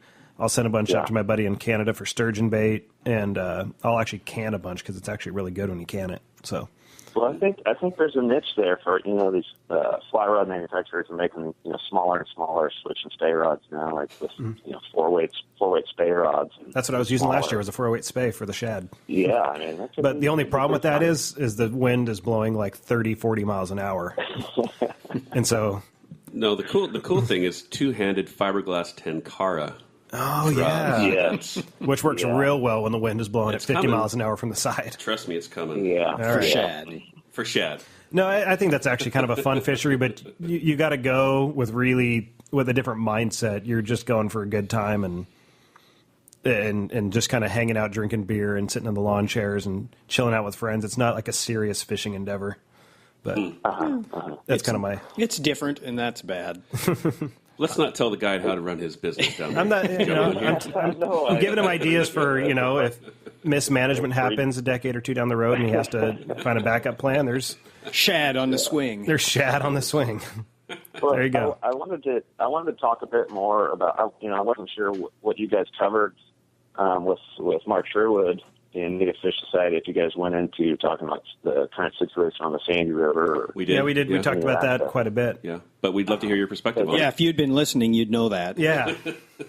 Well, I was waiting for my call. This gets really confusing. Well, I imagine a lot of people don't realize the proximity between the Clackamas River, where I live, and the Sandy River. I mean, it's like a 20-minute drive apart from each other. They're real close. Yeah. So they're a little similar, but the Sandy's a shorter river, steeper gradient, and it comes right off the Mount Head, so it has a glacial influence, whereas the Clackamas has no glacial influence. So it's a longer watershed, has a vast amount of really productive spawning habitat. What's the headwaters of the Clackamas? Lots of good productive tributaries, but it basically, to kind of think about where its source is, it kind of comes from the Cascade, the west slope of the Cascade Mountains between Mount Hood and Mount Jefferson. Okay. But it doesn't have any direct glacial influence. It's a little more spring fed and more snow metal. But how many dams on the Clackamas? We have a hydro complex, so there's a variety of dams, divert water around and stuff. But 2 major dams basically in the system, and basically they treat that as a fish sorting facility. So it's kind of managed the upper watershed now since 1999 as a wild fish sanctuary. So there's no fishing for salmon or steelhead above that, although they still let you fish for trout and harvest them, which are largely juvenile steelhead. Yeah. We run into that here in Washington as well. Yeah, but so the biologists say that as far as winter steelhead are concerned, that about roughly half of the habitat is in the upper watershed, and half of it is below the dam, which they fill with a lot of hatchery releases, both winter steelhead, summer steelhead, spring chinook, and also coho salmon. So, but we actively have that upper watershed was was turned into a wild fish sanctuary after we had like several years in a row of really low returns of the wild winter steelhead. And those are, of course, ESA listed fish. So basically, it's just interesting to me that, you know, we think it's okay because we have this dam here still on the Clackamas, so we think it's okay to keep releasing as many hatchery fish as possible, you know, which I get. Certainly better there than on the Fanny now that you have no fish sorting potential at all. But if we're trying to recover these wild fish, it seems to me that we're only halfway trying to recover them, you know, because we only really have half of their habitat that is unspoiled by these hatchery releases. Whereas the lower river is still incredibly productive habitat, lots of healthy tributaries in the main stem as well. And we're just polluting the gene pool. And, you know, like right now in the springtime, it's a little frustrating because you're literally like catching, in some spots, it's like you're catching a small one every cast, and all hatchery fish, you know. So you think about it, it's like, man, how is a wild fish supposed to find any food when it's just overrun by these hatchery fish that are released that are like 10 times the size of their wild counterpart? Mm-hmm. So, yeah, whenever I catch a fin-clipped hatchery smolt, it pains me to release it because I just know what it's going to go back and do. Yeah. So don't. Exactly. So don't. I mean, and that's what we know. We know the major limiting variable of wild fish production is how many juveniles that the watershed can raise. You know, so there's a finite amount of space for them, you know, and there's a very finite amount of food for them, especially considering, you know, these west side rivers. You guys have the same situation in Washington. I mean, historically they were, you know, they counted on huge runs of salmon and the salmon carcasses to feed nutrients to the streams. So, you know, if you're talking about our salmon runs being down to, you know, 3% or less of historic levels potentially, we have like just hardly any nutrients in our streams. So very little food for these steelhead. And if we're going to dump a ton of hatchery fish on them, they're going to outcompete the wild fish because when they release them, they're about 10 times the size of the wild fish emerging from the gravel. Yeah. Yeah, interesting problem there because on the river one of the rivers I got on the Yakima, they're talking about how much that the more robust hatchery operations for the salmon that are coming back on the Yakima are going to be a benefit for the trout. Due to the biomass? Due to the biomass in the river. So, and that's always been kind of one of the limiting factors is, you know, with bug populations that the fish can only get as big as they can, you know, as the food that's available for them. So in some instances, you know, you've got these situations where more food, more biomass in the river is going to be better for the trout population, but at the same time, those are hatchery fish that are going to be competing for space and competition on the river. Exactly. So, you know. It's a bit of a catch-22, you know, everything's out of whack, but I mean, it's just human nature to think we can just kind of industrialize our way out of it, you know, and farm fish, you know, rather than let the ecosystem take care of itself, you know, just give it a chance. I mean, and it's not this, you know, that's why it's so confusing to people. It's such a complex issue. You know, there's no white and black answer, you know. In some cases, yes, a hatchery program might need to be there to rebuild a population. For example, like up in Idaho, you know, redfish lake. And, you know, you need to have hatchery intervention to try to rebuild the stock. But I think for the most part, if your hatchery program is just there to provide a harvest opportunity for sport fishermen, it's just, you know, not what I want to see. So on a lighter note, when I go to www.fishtheswing.com and I read your about page, it tells us about your 20 years of experience and how you prefer to catch fish on the swing. But it also says, and these may be your words, they may not be, but it says, with his laid-back style of teaching and no-nonsense approach to guiding and fishing, you're certain to learn a ton on a day spent on the water with him. And the pictures show you holding all the fish. So is that what a laid-back approach to guiding means? I'm not holding all the fish. What is that really code for, Jeff? I mean, I think a lot of times people are afraid of guides or afraid they're going to get chewed. I think, you know, my first priority is to make sure that whoever I'm out with is having a great time, and I try to make learning fun. You know, it's not. I think a lot of times guides get so worked up about results and making sure their clients catch fish, and of course I want to see them catch fish, but first and foremost I want to see them having fun while doing it, and usually that results in more fish if they're having fun. Yeah. Yeah, I think the average steelhead guide is pretty mellow, laid back kind of person, as opposed to like on the other end of the spectrum, you have tarpon guides who are known for just being just maniacs, absolutely insane, screaming at you and all that.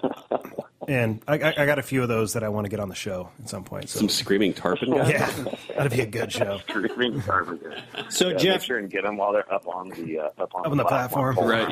Yeah. So, Jeff, when you've got clients for a day and you've got a captive audience, do you spend a good deal of time talking to them about, rivered stewardship or Amway distributorships or anything that comes your way?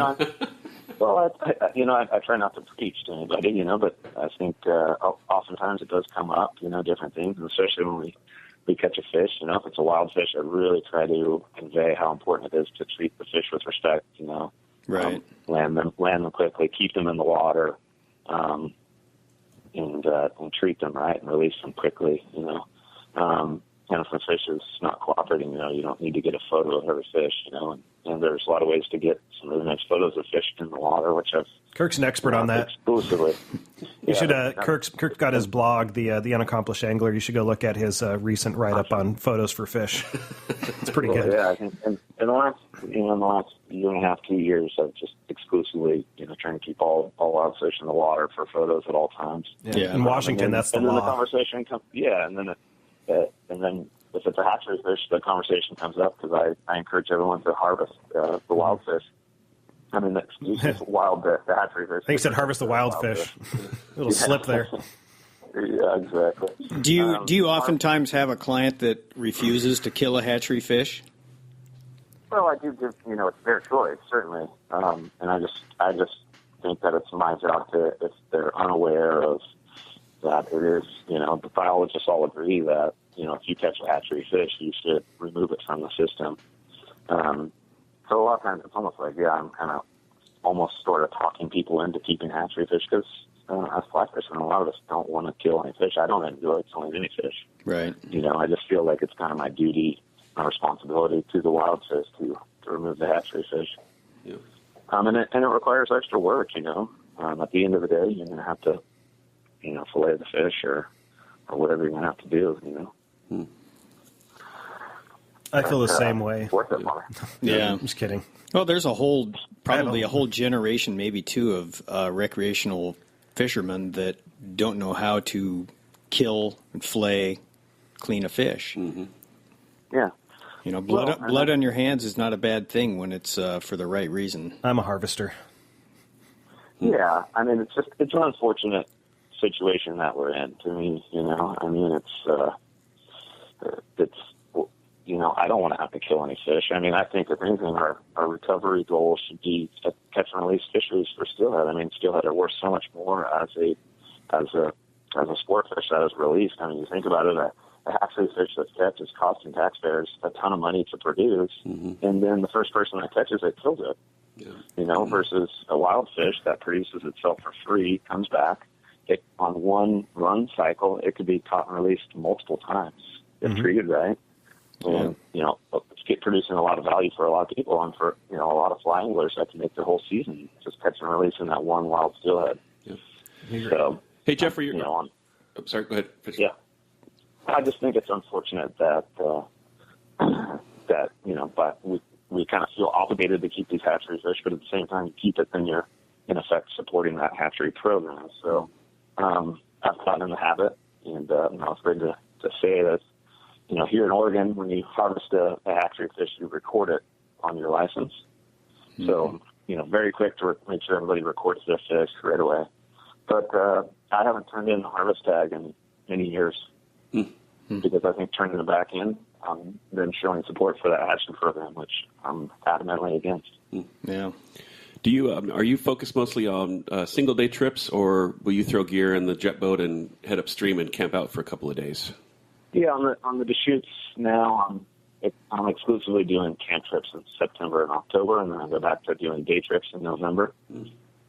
So for that peak season, that September, October camp trip season, it's just all camps. But then on the Clackamas, it's all day trips. Yeah. So it's pretty convenient. I live right on the river, so I can keep my boat in the water and not have to trailer the boat around or anything like that. How far out? Nice trip. Yeah, how far out do people need to start planning for a day with you on the water?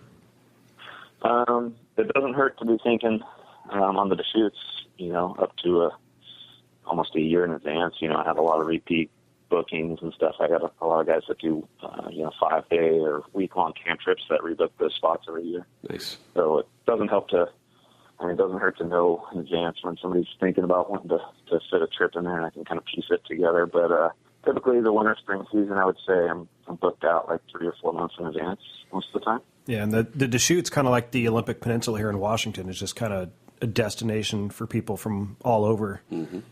When I travel to the East Coast and I'm doing work trips over there and talking to people, you hear people are traveling over here for one of two places, and it's either Washington's Olympic Peninsula or the Deschutes. And you don't hear about a whole lot else. Yeah. So. Yeah, which is crazy because we have an amazing resource here in the Northwest throughout a lot of really cool rivers. So. Well, it's an interesting point. Next week we're they're all incredibly crowded already. Yeah. Don't come. Well, the Olympic Peninsula really is. I've never. Yeah. So on our next show, we're going to have an interesting segment. We're going to have somebody who's written a guidebook about secret places to fish in one of your neighboring states to the east, as well as a guide that is lamenting the fact that he was so busy and the fishery got so good that it's now been destroyed. So, do you? I mean, being a river steward, you're on the water all of the time. You kind of have that understanding and that mentality of, I'm here, and that's a benefit. Are there ever situations where you feel like being there all of the time is a negative thing? Well, it's a real give and take. I don't think that me being out there is a negative thing. I think I'm constantly calling in violations that I see.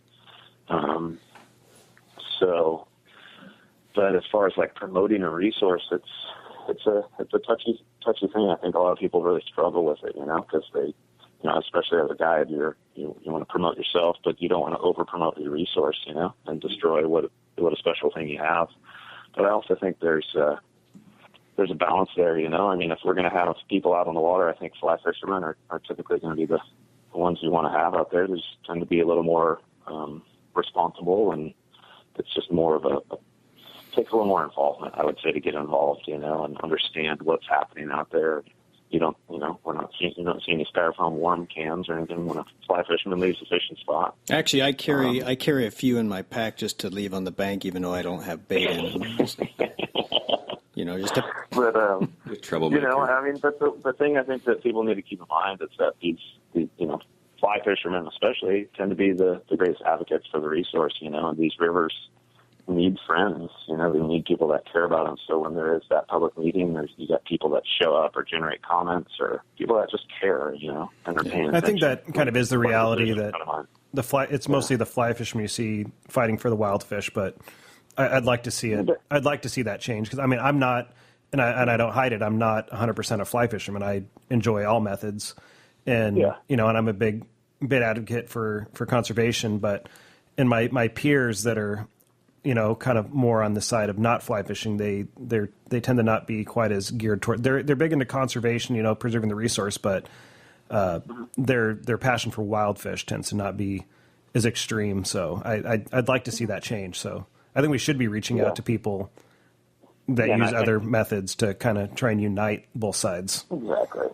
I don't think it has anything to do with the method that you use to go fishing. It's just a matter of, like paying attention and becoming educated for the issues.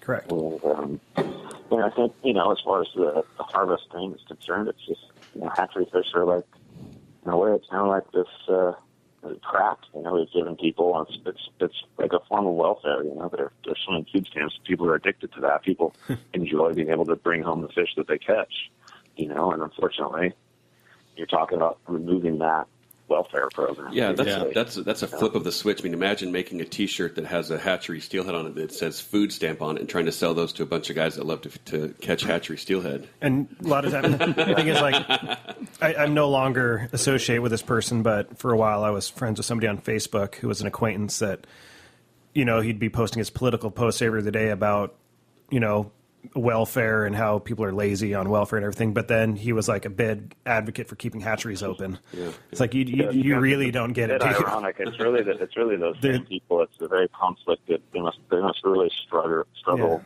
internally with that. I think it's called cognitive dissonance. Is the term? Yeah. Well, yeah. Not to get too far off track. So that's plenty on track. Well, yeah. So Jeff, tell in your own hatchery fish are socialists. That's true. So, in your own words, tell us how to find you. Do you prefer an email or a phone call or a contact form to the website, and then kind of give people just a short idea of what it's like to spend a day with you in the water, and we'll wrap. Oh yeah, I mean, my website's easy to find, fishtheswing.com, like you mentioned. I appreciate that. Phone call. I got my cell phone or email or text message or whatever, and I'm also on Facebook and Instagram under Fish the Swing. I just started doing Twitter, which I don't fully understand yet. Hey. We have that discussion every show about Facebook, Instagram. I get Twitter. It just every time I get on there, it's I don't know. Kurt gets it, but he doesn't get Instagram. So between the three of us, we're social network geniuses. But I like to go have a good time on the water, and most of my trips I use the jet boat for getting from spot to spot, so it just kind of shortens it gives us more flexibility, basically. You can fish the spots in any order you want, go where you want to go, and get to the spot that's fishing best, early, and not waste time. How big of a boat do you run? The floating's not really nice, but you're not wasting a whole lot of time. It's a 20-foot jet boat. Sled? 20-foot Aluminum Weld Super V with a 175 Merc tiller. Two-stroke? Jet drive. Yeah. The Optimax. Very nice. Very cool. I think this is the second jet boat guy that we've talked to, because Dave Henry's got his as well. That's a jet boot. Yeah. Jet boot up there in the Fraser. Canadians use jet boots. And I used to hate jet boats until I got one.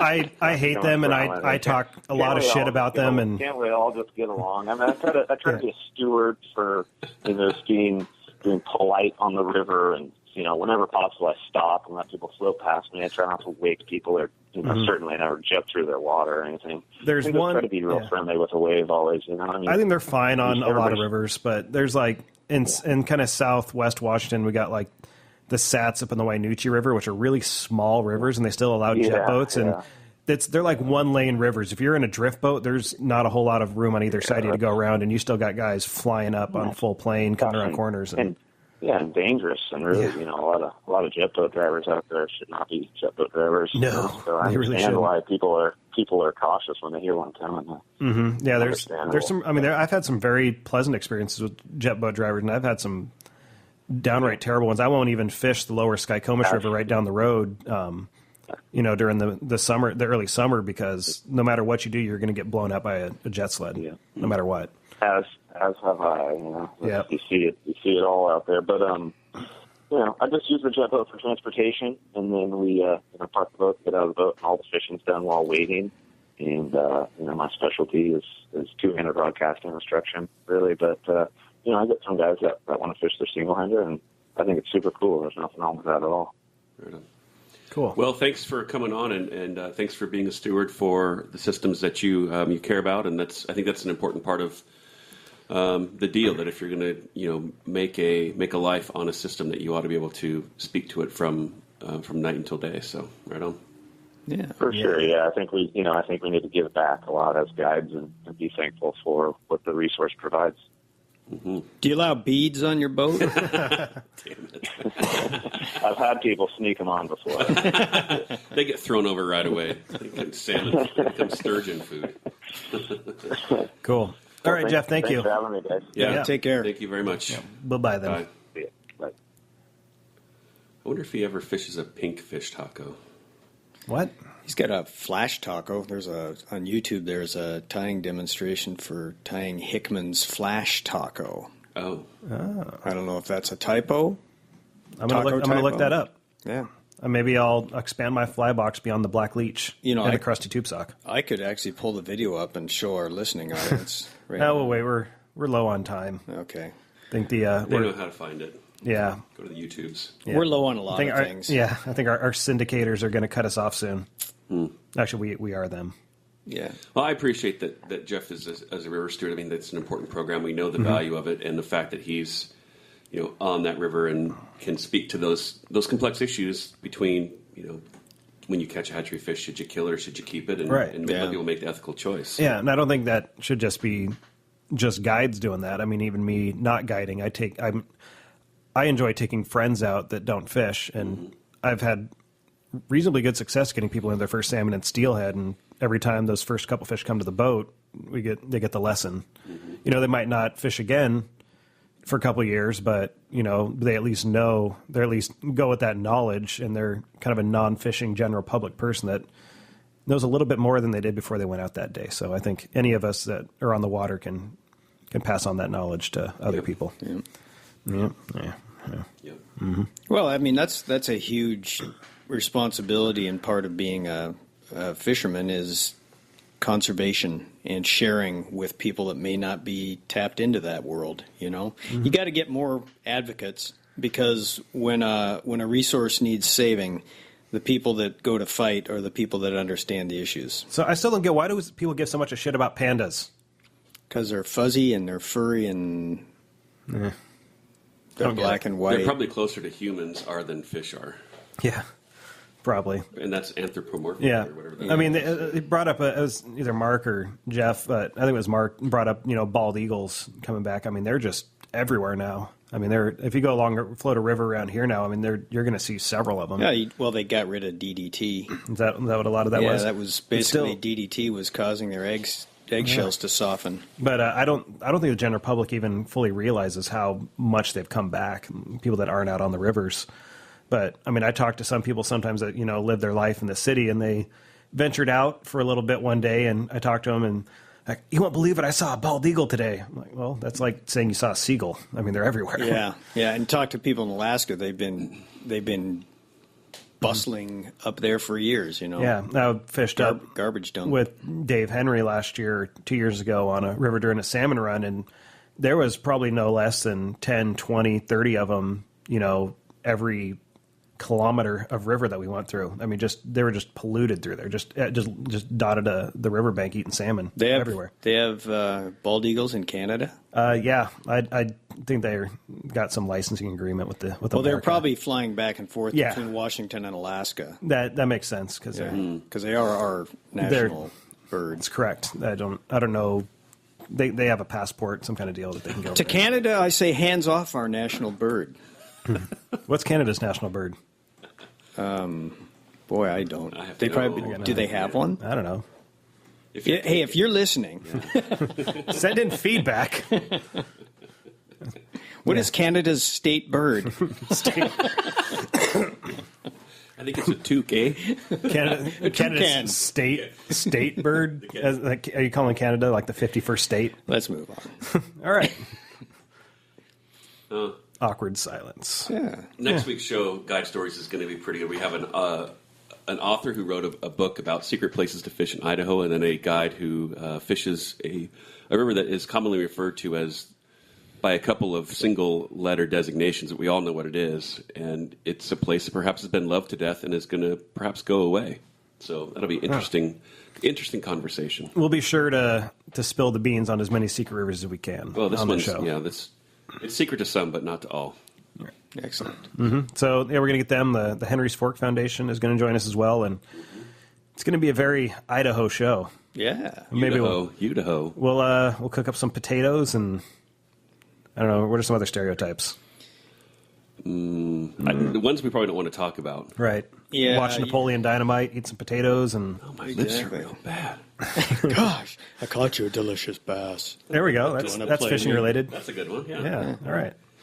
I think that's all Idaho is, but maybe we'll learn more. Who knows? Yeah, we're here to learn. Yep. All right, that's next week. So I think that about wraps it up. Donate to your conservation organizations, the one that we support. You know what they are. And don't forget to tell us about it so we can help you win things. Yeah. Because we all like things. Thanks for tuning into my show this week. Yeah, my voice is about shot, so I'm going to shut this down. Okay. Bye. Bye. Bye now.